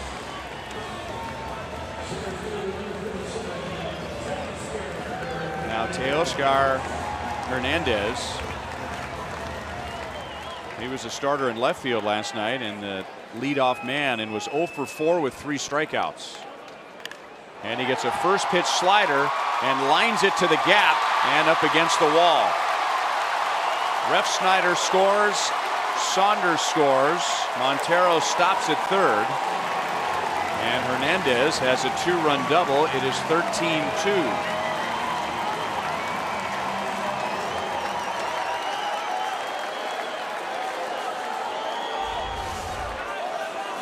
There's a slider that hung out over the middle and was not missed. Hernandez, good looking young player.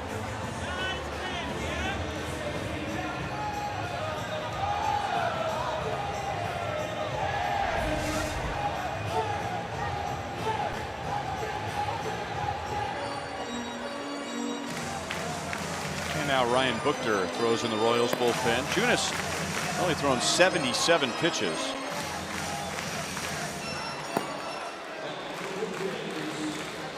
Toronto only had 1 hit in the first 6 innings, and now 2 hits and 2 runs in the 7th. And here's Rafi Lopez. Outside for ball 1. Originally out of the Cubs organization, drafted out of Florida State. 2-0.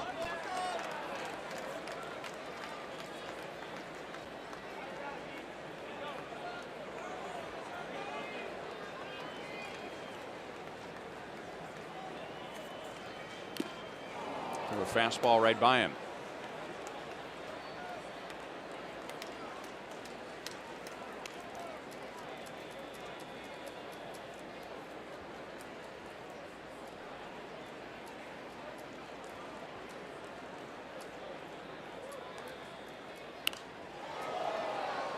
Junus has basically pitched with no pressure all night. He took the mound in the bottom of the first inning with a 1-0 lead. He took the mound in the second inning with a 9-0 lead. Beautiful thing for him and Ned.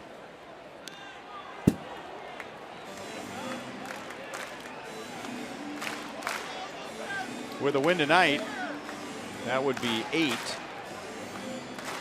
And that would tie him for the American League lead for rookies.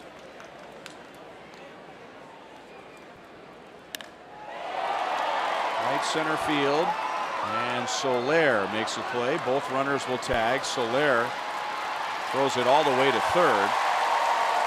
So it's 13-3. Lopez gets an RBI, scoring Montero. And Hernandez is at third with 1 down.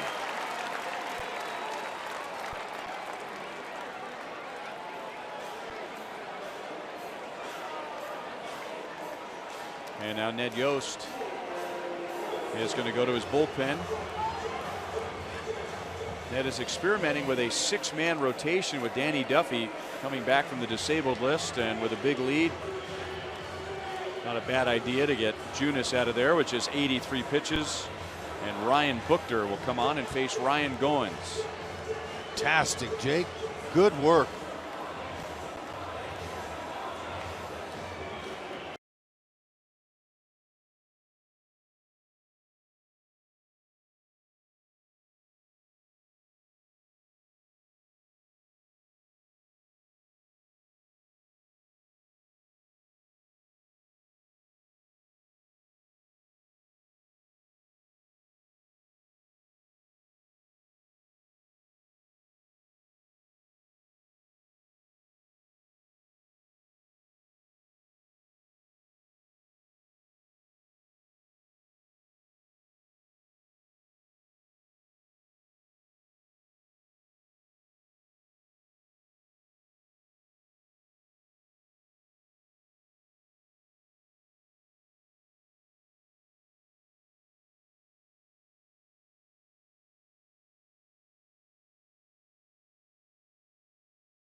Junus continuing his role. That's right. He's in a dream right now, and it's a good dream. Does not want to wake up from it. Fantastic. Got good defense. The only time they put some good wood on him, they hit it right at some people. So look at this. Is nice, though. 83 pitches, just 3 strikeouts. He only had 1 strikeout in his last outing against Cleveland, so it's no big deal. Use the defense and continue to get those pats in the back, Jake. Did your job, buddy. Way to go.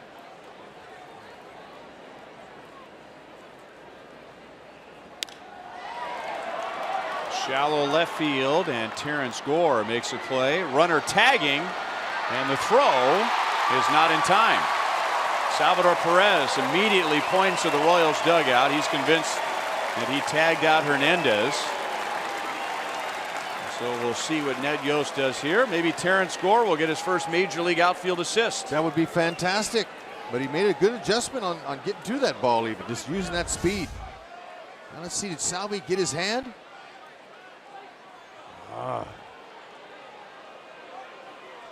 And the Royals will challenge. Look at it. Oh, his left hand stuck. Look at the sliding guard. It's stuck when he put his hand down there. I don't know. Better angle here. Oh, that looked like he got him. Looked like he got the glove. It did.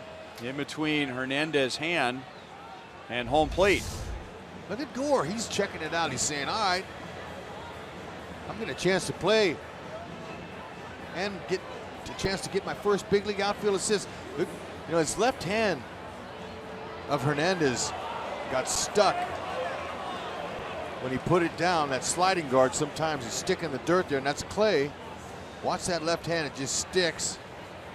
You're lucky he didn't hurt his elbow Yeah, or his he is. shoulder. And Salvi was able to get the tag on him from that roof camera.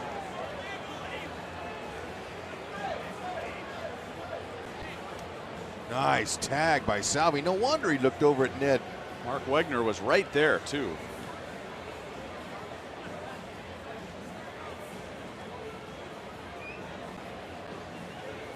He's out. Yeah, so not right? not the best of slides. That should have been a no contest there. He takes his left foot and his hook slides that bag. He's in easy.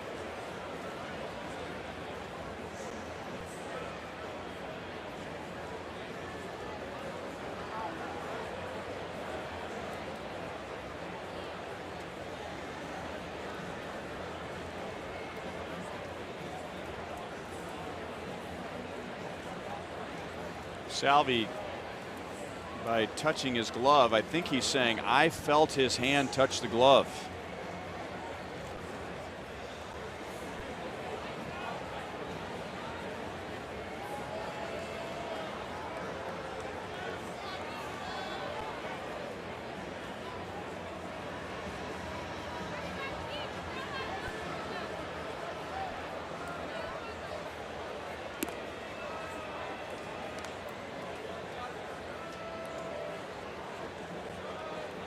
Sometimes replay takes finger painting and turns it into rocket science. Yep. Literally.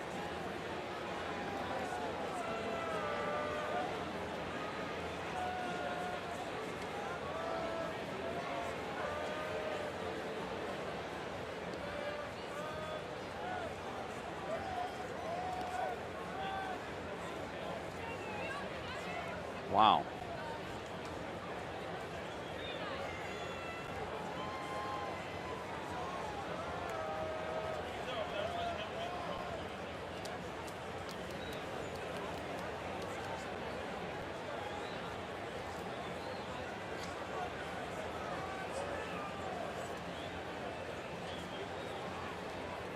Terrence Gore has a chance to get his first Major League outfield assist.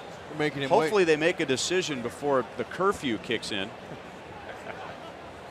Yeah, they're a little tardy.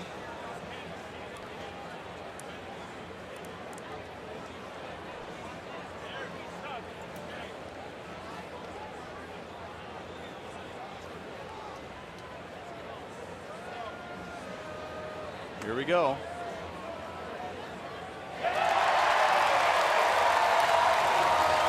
Well, the longer it took, the more history tells us that the call will stand.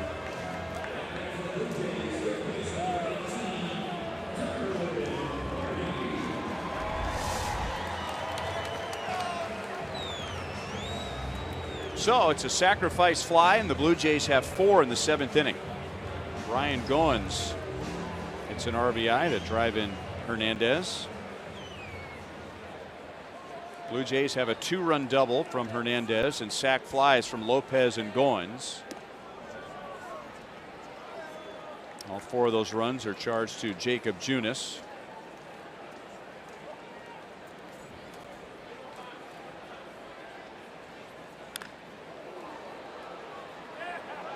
Salvi.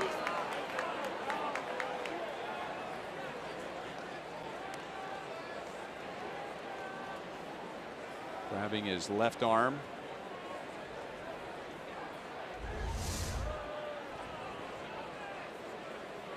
Got him with the bat.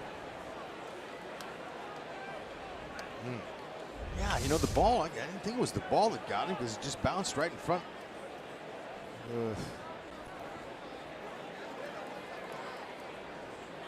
Tough as nails.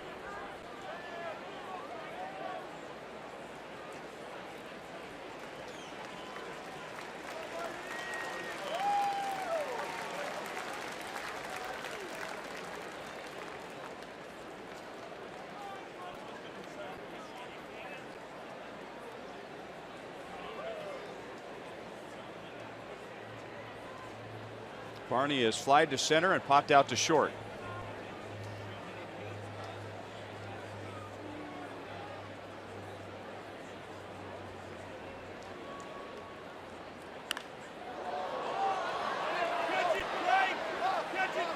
Cuthbert goes in front of the Blue Jays dugout and lost it. He looked back up and it wasn't there. It hit the wire. That ain't right. Wire holding up the backstop got him. Oh well, at least he's got a good sense of humor about it. Looking down, he knew exactly where he was, and then whoops, cover up.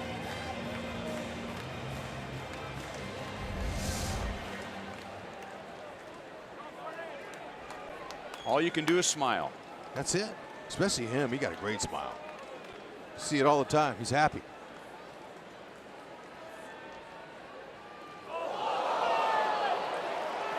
That got him on the foot.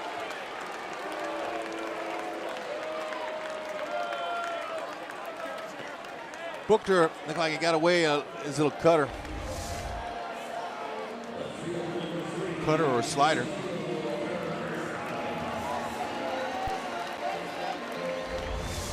Booker's got a fastball. Here he'll run it low to mid-90s. Slider cutter.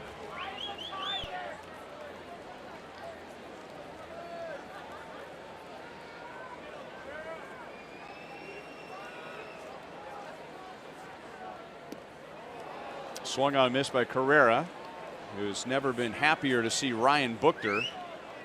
Jacob Junus struck him out 3 times.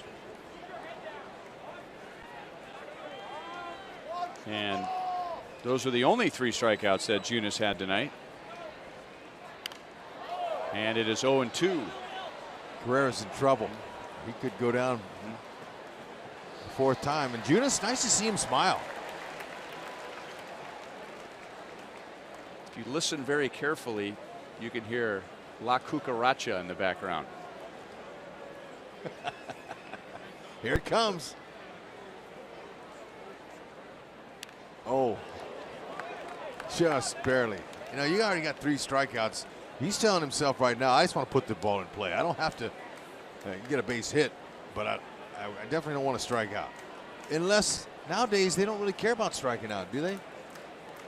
It's just not as, I mean, the strikeouts are way up. It's not as competitive. It's just an out. Yeah, as it used to be. Slider coming. Made contact. Mondesi calls off Cuthbert. No wires in the way of that pop out. Blue Jays get 4. but the Royals still lead by 9.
Scored 13 runs. They've hit 3 home runs. This was Salvador Perez in the 8-run second inning, his 26th of the year.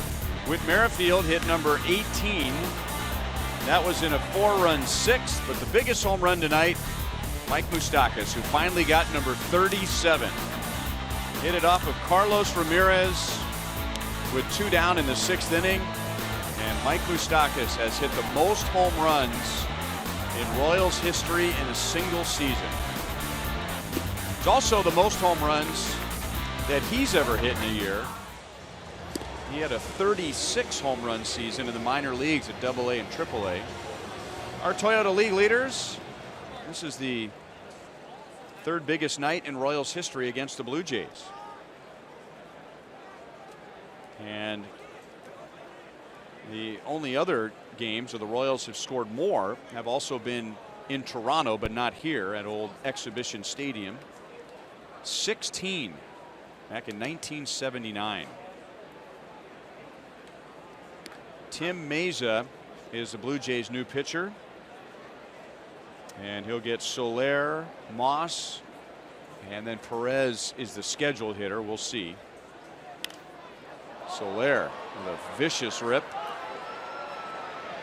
And that lands on the Royals dugout.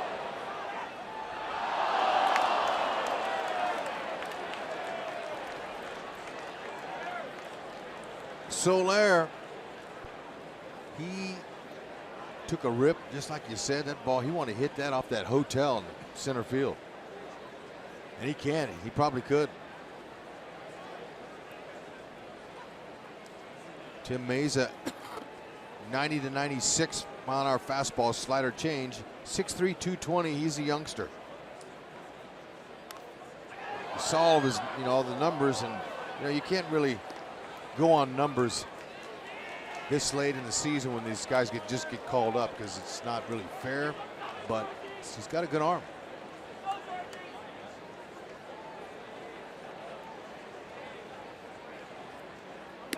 ERA is 7.71, just 11 2/3.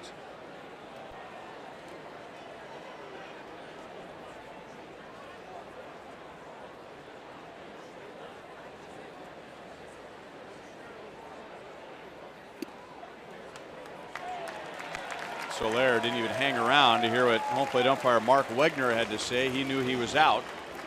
1 down in the 8th. Time for the unlimited baseball break, brought to you by T-Mobile. Remember all those questions. How would Didi Gregorius handle taking over at shortstop for Derek Jeter? Well, he set a record today with 25 home runs by a Yankee shortstop as the Yankees beat the Twins. Giancarlo Stanton hit his 56th, most in the big leagues in 11 years. And Chris Sale is on his way to striking out 300 batters for the first time in his career. 10 at Baltimore and 297 for the season. Wow. Who's going to win the Cy Young? That'll be interesting. 1-1 on Moss. This is his first at bat tonight.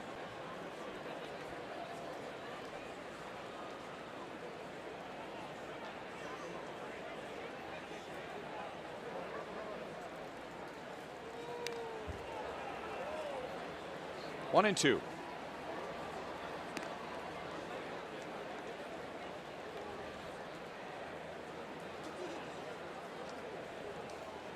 Sam Gaviglio warming up in the Royals bullpen, and he was scheduled to start the game on Sunday in Chicago, so he would have plenty of time if he was going to pitch in the game tonight to be ready on Sunday.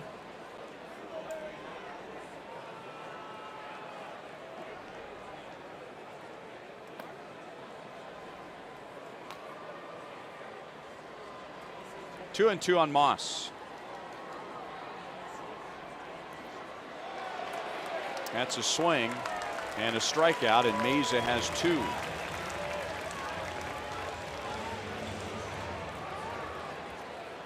Royals fans, now is the time if you're interested in season tickets for 2018. If you renew by November 6th, you'll receive an exclusive Salvador Perez All-Star bobblehead. So renew now by logging on to your My Royals tickets account at royals.com/myticks.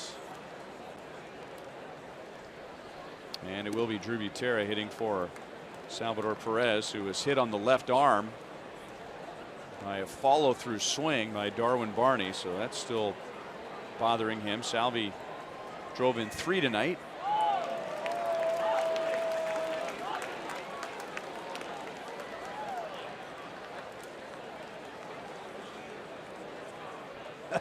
Does that hurt?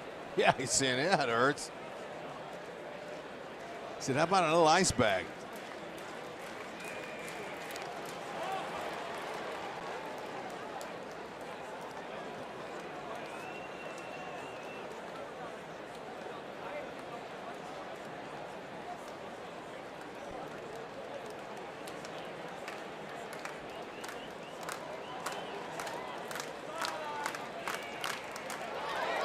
That's backing out of play. So only Cam Gallagher remains on Ned Yost's bench.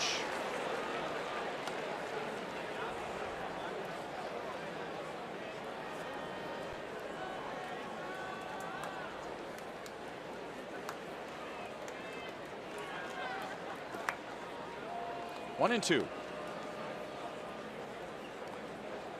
Drew's father Sal is part of the Blue Jays coaching staff. He spends part of the year with the big league club, as he is right now, and part of the year roving around, keeping an eye on their minor league affiliates. And Drew gets a base hit. It rolls deep, but he'll hold with a 2-out single. It reminds me of a great line that Drew had during the 2015 American League Championship Series. He's playing for the Royals. His dad is coaching for the Blue Jays. So his mom was at all the games, and somebody asked Drew, well, who's mom rooting for? And Drew said, nobody, because no matter what happens, she's going to the World Series. Yes, he was.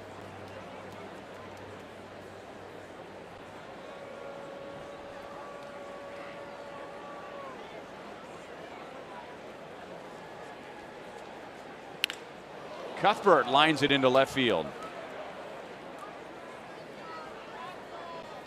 That is base hit number 15 for the Royals tonight. Like it. That ball was laced. Beauty. Fastball belt high. Great swing. You can go back just to go forward a little. You got to move those hands back. It's like shooting a bow and arrow. You got to pull that bow back so you can get a little something going forward.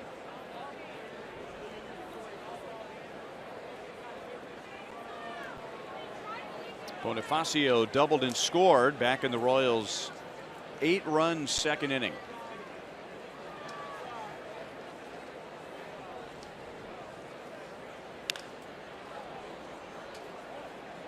No balls and 1 strike.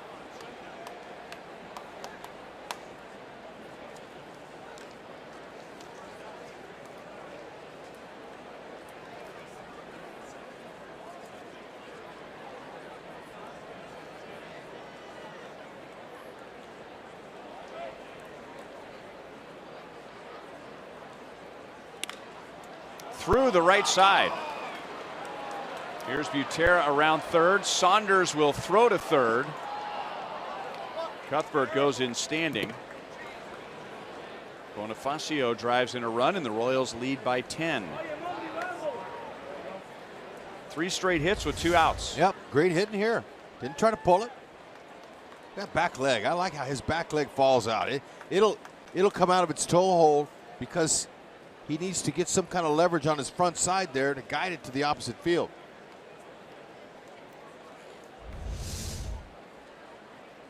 Back leg, it kind of brings you, the hands down a little bit. It helps you with a level swing to stay in the swing longer.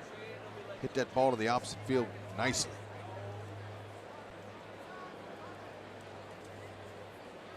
This is Mondesi's first trip to the plate. Cuthbert, Mondesi, Bonifacio. Nice. There's another one. 15-4 Royals. Cuthbert scores on a base hit by Mondesi. The Royals scored 14 runs combined in the first 5 games of this road trip. 2 runs, 4 runs, 4 runs, 2 runs, 2 runs, 15 runs.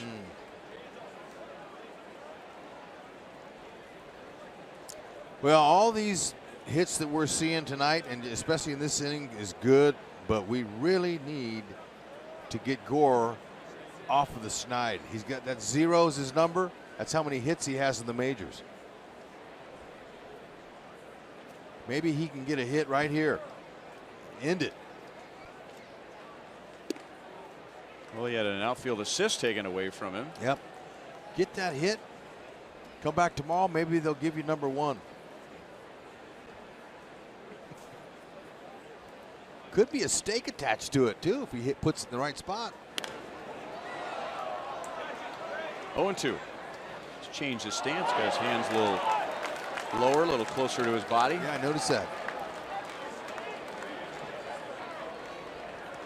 This must be a comfortable spot for him. That's where you want to start.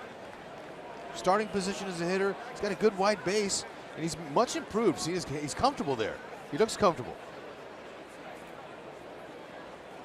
And then starting position is all about being comfortable, and then your hands will automatically go back and get in hitting position as that pitch gets on the way.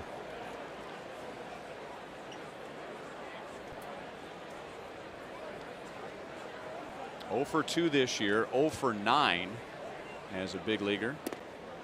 And lays off a close pitch. He did not go around.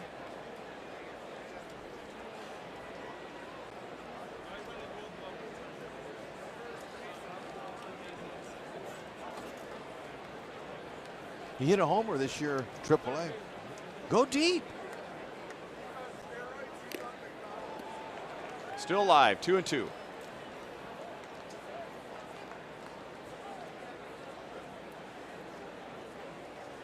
That dugout will go nuts if he gets a base hit here. Oh, they're all waiting for it.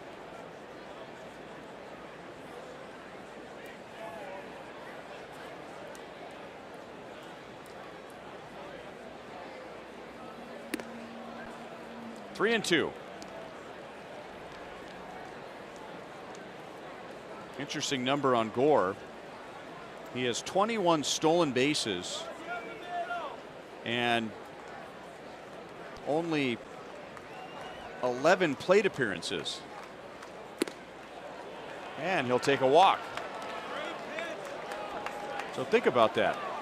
More stolen bases than he does plate appearances, and that is the second most in Major League history. To have that many stolen bases with that few plate appearances.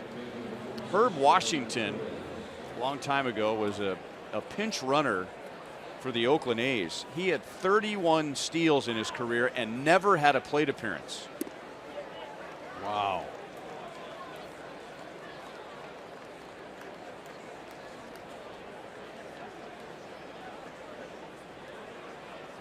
And now Torres hits for the first time with the bases loaded and 2 down. No balls and 2 strikes. This inning actually began with Tim Meza coming out of the Blue Jays bullpen. He struck out Soler. He struck out Moss. And then Butera singled. Cuthbert singled. Bonifacio singled, driving in a run. Mondesi singled, driving in a run. And then Gore walked.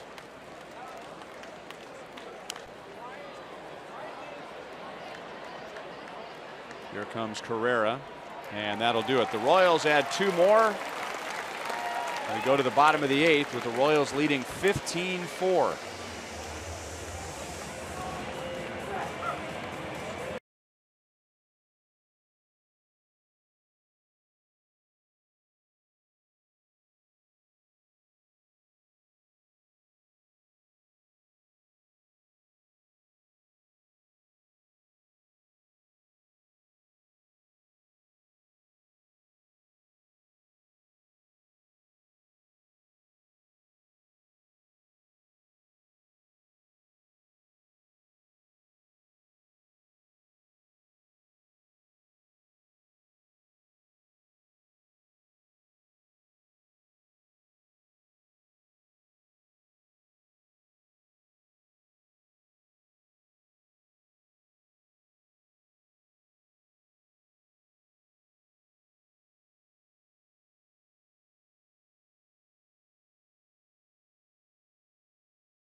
Bottom of the 8th inning.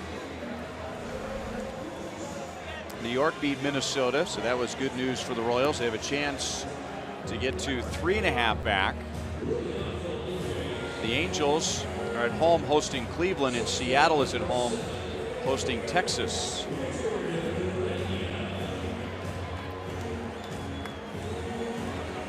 Get ready for excitement, drama, and thrilling plays. The 2017 Major League Baseball postseason begins October 3rd. Go to MLB.com/postseason for a full schedule. Sam Gaviglio, who is scheduled to start on Sunday at Chicago, comes out of the bullpen for the 2nd time this year. First time with the Royals.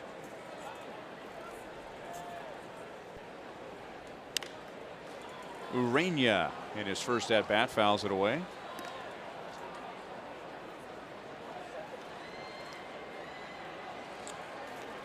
Gaviglio, 88-92, sinking fastball, slider change.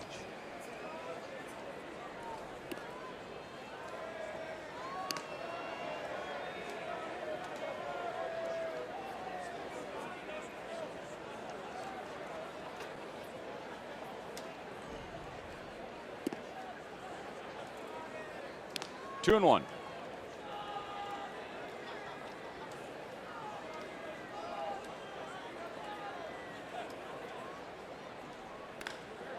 That's hit well. Paulo cuts it off. Urania digs for second. He has a leadoff double.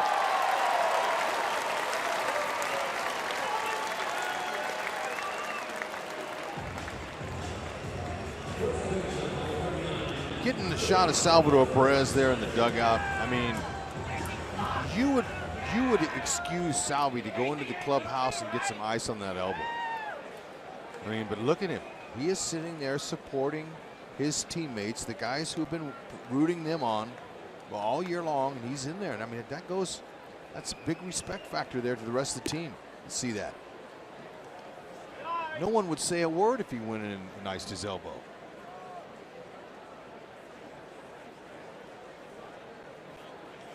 That's how you become a leader. One of the reasons. One of the ways.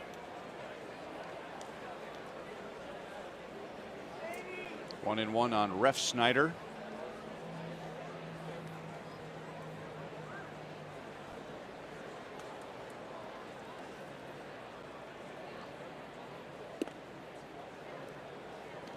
One and two.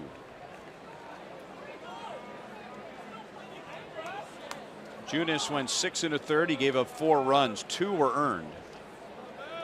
Buchter got the last 2 outs of the 7th.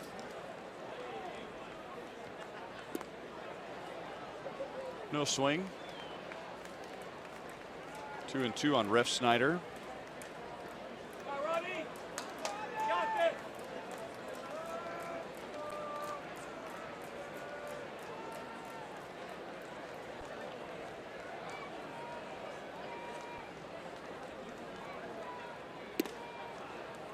Full count.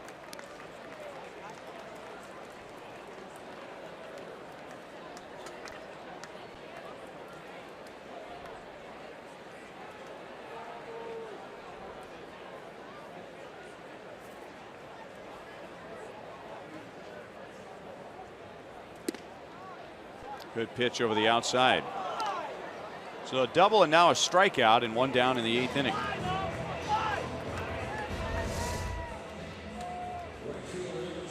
Got him. He's got to go. Look at Drew making that pitch look nice. Better frame it up.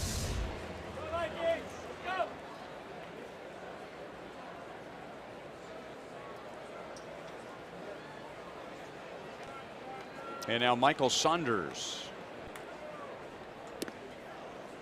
His play got the Blue Jays 7th inning going. He had a little ground ball at the first base line, and Junus fielding the ball threw it away for an error. Blue Jays would go on to score 4, but because of that error, only 2 were earned.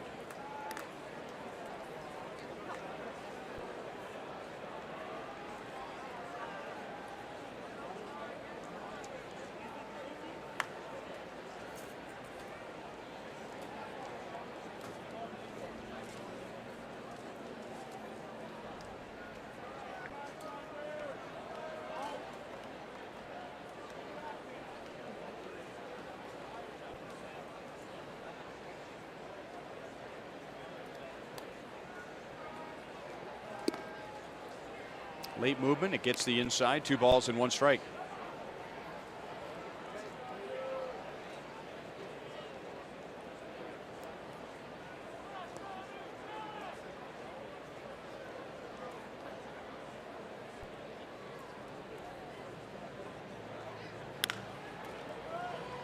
That is pulled foul. Gavilio is back where he made his big league debut earlier this year, pitching for Seattle back here on May the 11th. Made his debut in relief, gave up a run in a couple of innings, and then later in May got his first big league win at Colorado. That was as a starter. Gave up 1 run in 5 innings.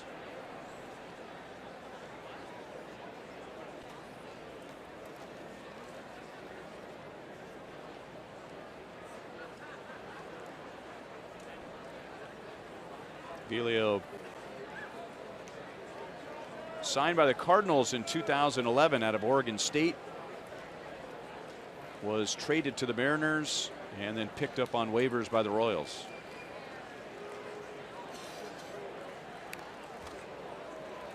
Still 2-2. Remember, every time the Royals turn a double play, the next day McDouble sandwiches are only $1 at participating McDonald's in the greater KC, St. Joe, and Lawrence locations.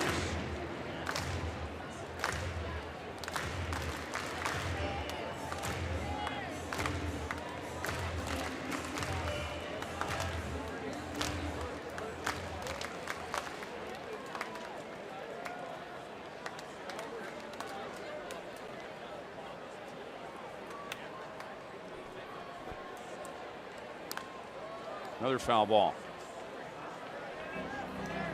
Saunders had a really good year last year for the Blue Jays.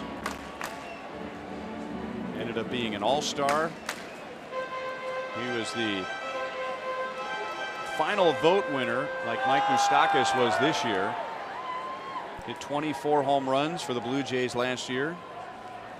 And then he signed with the Phillies, but he did not play well. Spent some time on the disabled list. He was let go by Philadelphia. Now he's back with Toronto.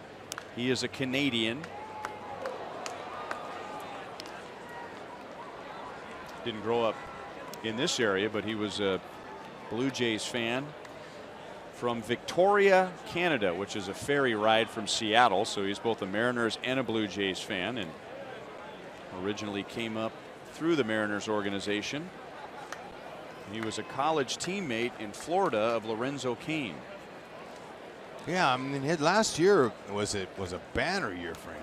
He had a year like his teammate Justin Smoke's having this year. Everything he hit was hard. And then the next year, you know, it's just hard to figure. Wheels fall off. You know, you got to get back to basics. Competing in your at-bat like he's doing now. Off of Gaviglio.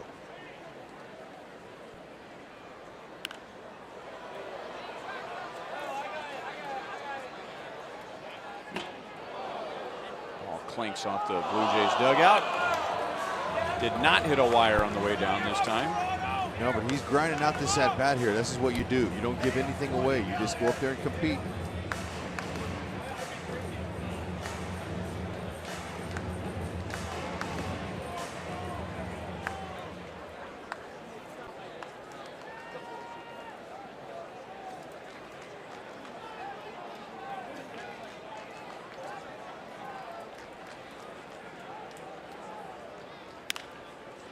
Off of Gaviglio's glove, and that probably kept the ball from going into the outfield. So that time the deflection worked out, and it goes 1-4-3, 2 down, and Urania goes to third.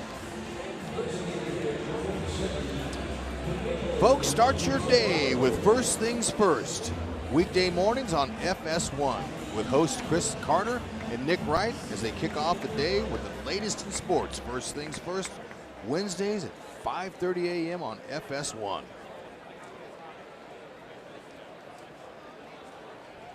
That was a 10-pitch at bat. Saunders against Gaviglio, now Miguel Montero. That's what you're talking about. 15-4. Game's out of hand, and these hitters, they don't waste their at bats. Gaviglio gets around the leadoff double, and we go to the 9th inning.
Deep to right field, and it is gone. That is home run number 37, And a new Royals record.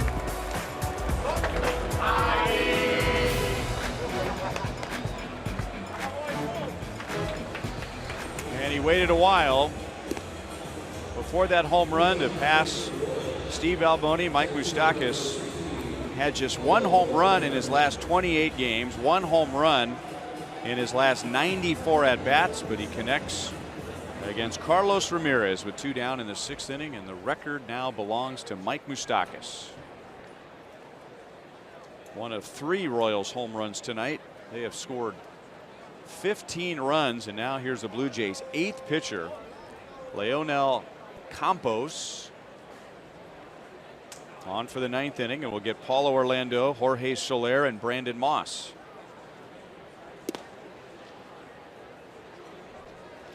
Right over the top.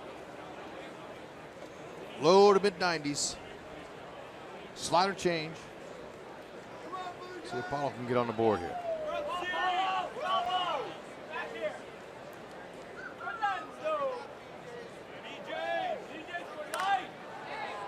Paulo hits it very high, left center field. Ezequiel Carrera makes a one-hand grab. Paulo is 0 for 2 tonight. Final game and deciding game will be tomorrow. A couple of lefties. Jason Vargas will be going for his 17th win to add to his career high, and Jay Happ is 9-10. He'll be pitching for the Blue Jays.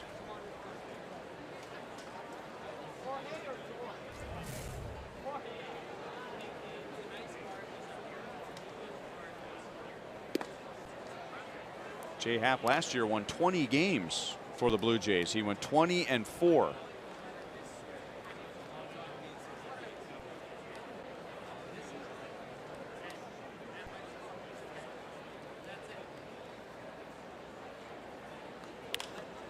Soler hits it into right center field, slicing over to Saunders, and the Blue Jays right fielder takes care of it. 2 down.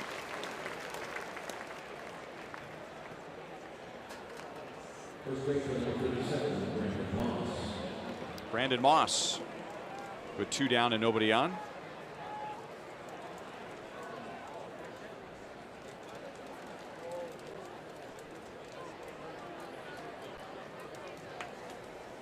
John Gibbons has used 8 pitchers tonight. His starter, Brett Anderson, went an inning and a third and gave up 8.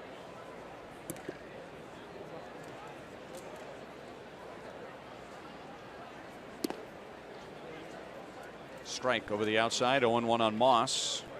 He struck out in his first at bat. Kelvin Herrera is getting ready for the bottom of the 9th.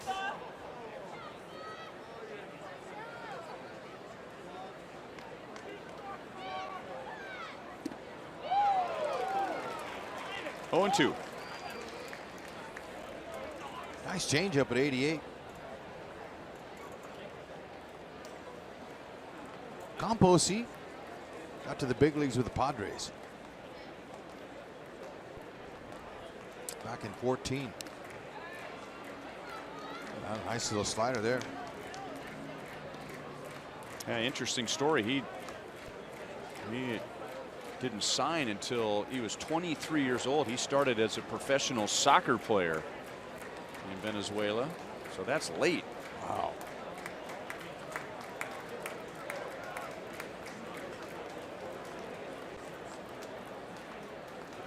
Padres signed him for $1,000.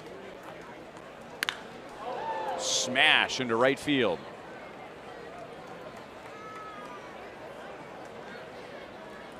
And with that base hit, that's a new record for the Royals. 13 different players had a base hit tonight.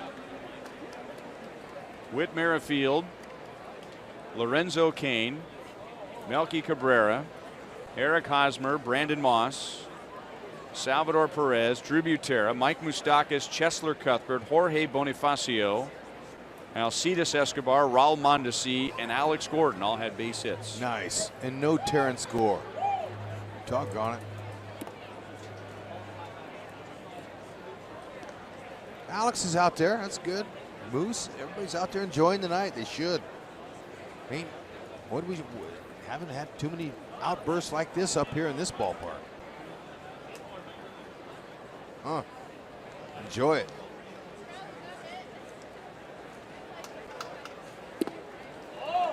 One and one on Butera. Well, we began the night reminding everybody that the Royals had lost 5 straight here. They had lost 9 of their last 10 regular season games here.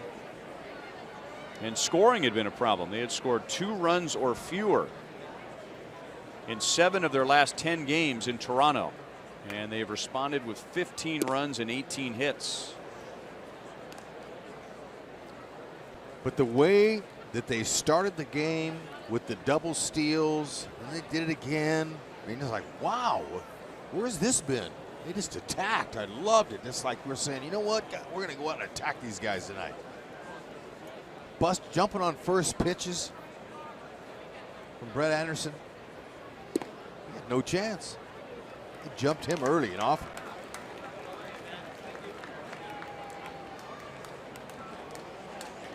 Salvador Perez hit one of the 3 home runs.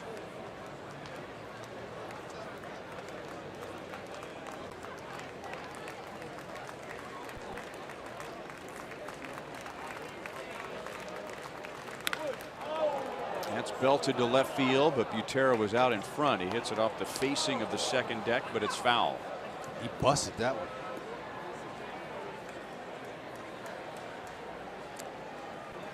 Escobar, I don't know if there's one regular that's inside the clubhouse. I think they're all out there sitting down watching their guys rake.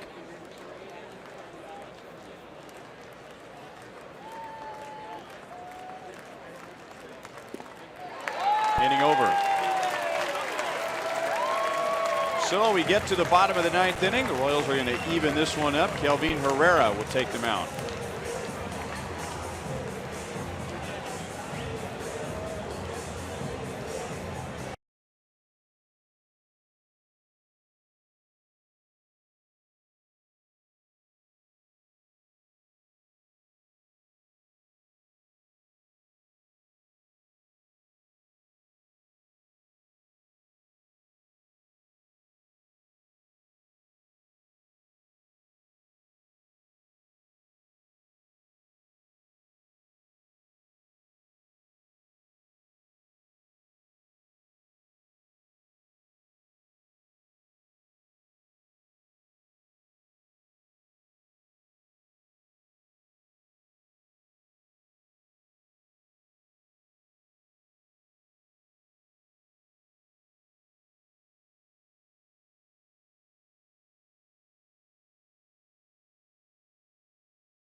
And Mike Moustakas out of the game after making history here.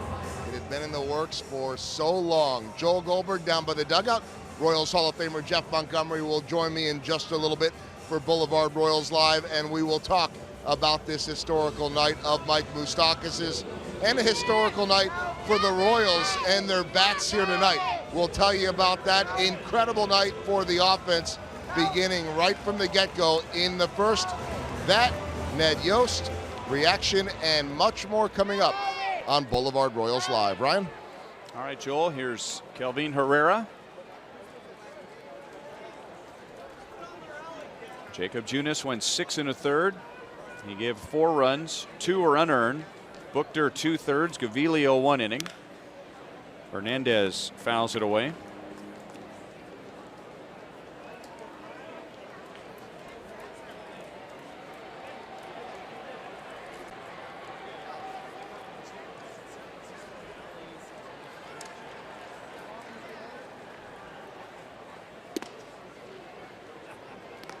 Herrera's last appearance was on Thursday, and he took a blown save at Cleveland. And it's been a struggle for him over his last 9 appearances. Good start, a 3-pitch strikeout. Hernandez is down, 1 away in the 9th. Don't forget, if you can't catch a game on TV, you can stream games live on your mobile device. Download the Fox Sports Go app, log in, and stream the Royals. That's right. Herrera not wasting any time tonight. 98. Firm. Sliders, change-ups. Good for him to get some confidence back here.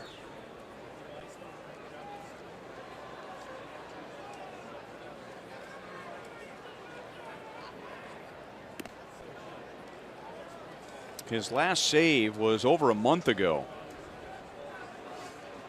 That was on August 16th at Oakland. And then since then, his ERA has been 8.59. Deep center field, Paulo Orlando at the wall, and it's gone. Rafi Lopez hits a home run to straightaway center field, his 4th of the year. And it is 15-5. I was watching his batting practice today, Lopez, and he was putting a few balls out of the ballpark. I was saying, wow, this kid's got a little pop now. That pitch is down, 97 down, good easy swing, and he stayed through it and finished high with his stroke. His hands were high. He went low to high quickly.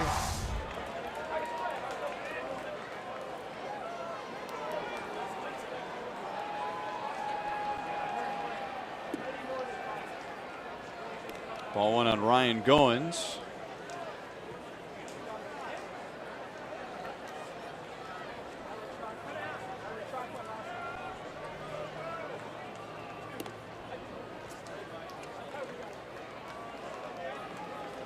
That is the 9th home run allowed by Kelvin Herrera this year.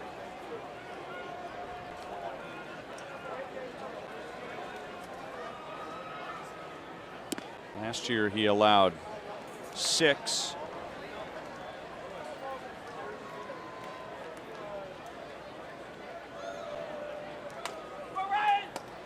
The year before that he allowed 5. The year before that he allowed 0. 2-2 on Goins. Yep, just been a struggle with Herrera. I'm going to say it's more mental than physical. Seemed like he would get caught in between what pitches was his best pitch, and his best pitch obviously is that heater. Got away from that through a lot of sliders early, some change-ups, and he was getting busted out of the park early this season. Torres is not able to make the play. Goins has his first hit. He's on with 1 out.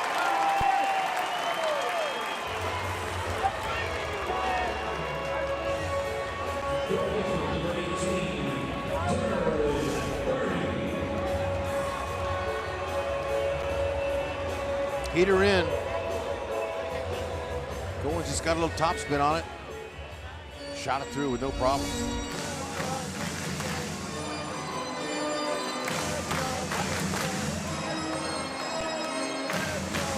Since he's had that issue with his wrist, forearm/wrist, he hasn't been as effective with his secondary pitches.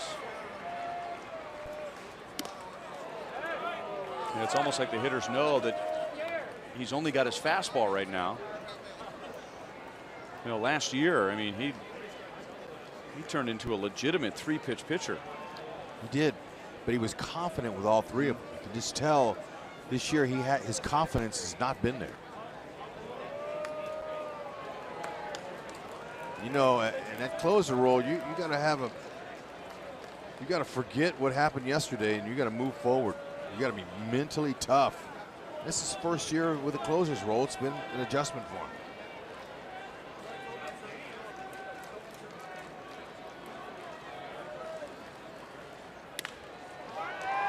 Out to Torres to second, and no double play, but there's 2 down in the 9th inning.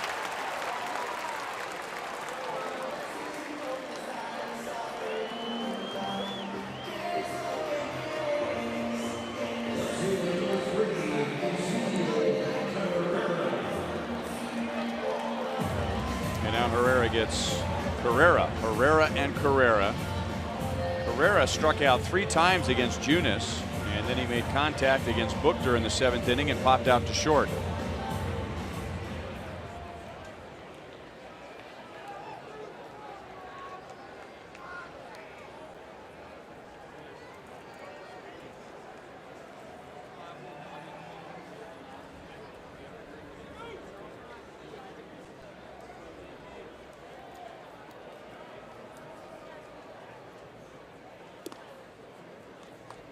Ball 1 outside.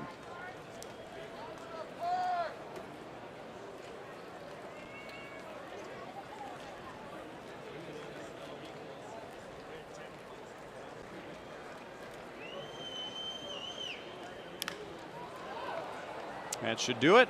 And Moss takes it to the bag. The Blue Jays get a run in the 9th inning, but it's a big win. The Royals hit 3 home runs. They have hit 183 to add to their team record, and Mike Moustakas hits his 37th of 2017, a new Royals single season record, and the Royals win big tonight, 15-5. Congratulations, Moose. That's a tremendous mark you have made with the organization outside of the World Championship ring that you're wearing. That man's wearing. They've worked hard. Moose coming back, putting a season on, and I love the running, the steals this today. I mean, this looked like the Royals, a young Royals team going out there and just taking charge. Nice to see. See if they can get the series tomorrow. And Jacob Junus gave up just 2 earned runs in his 6 1/3 innings, so he wins his 8th. And for Jacob Junus, that ties him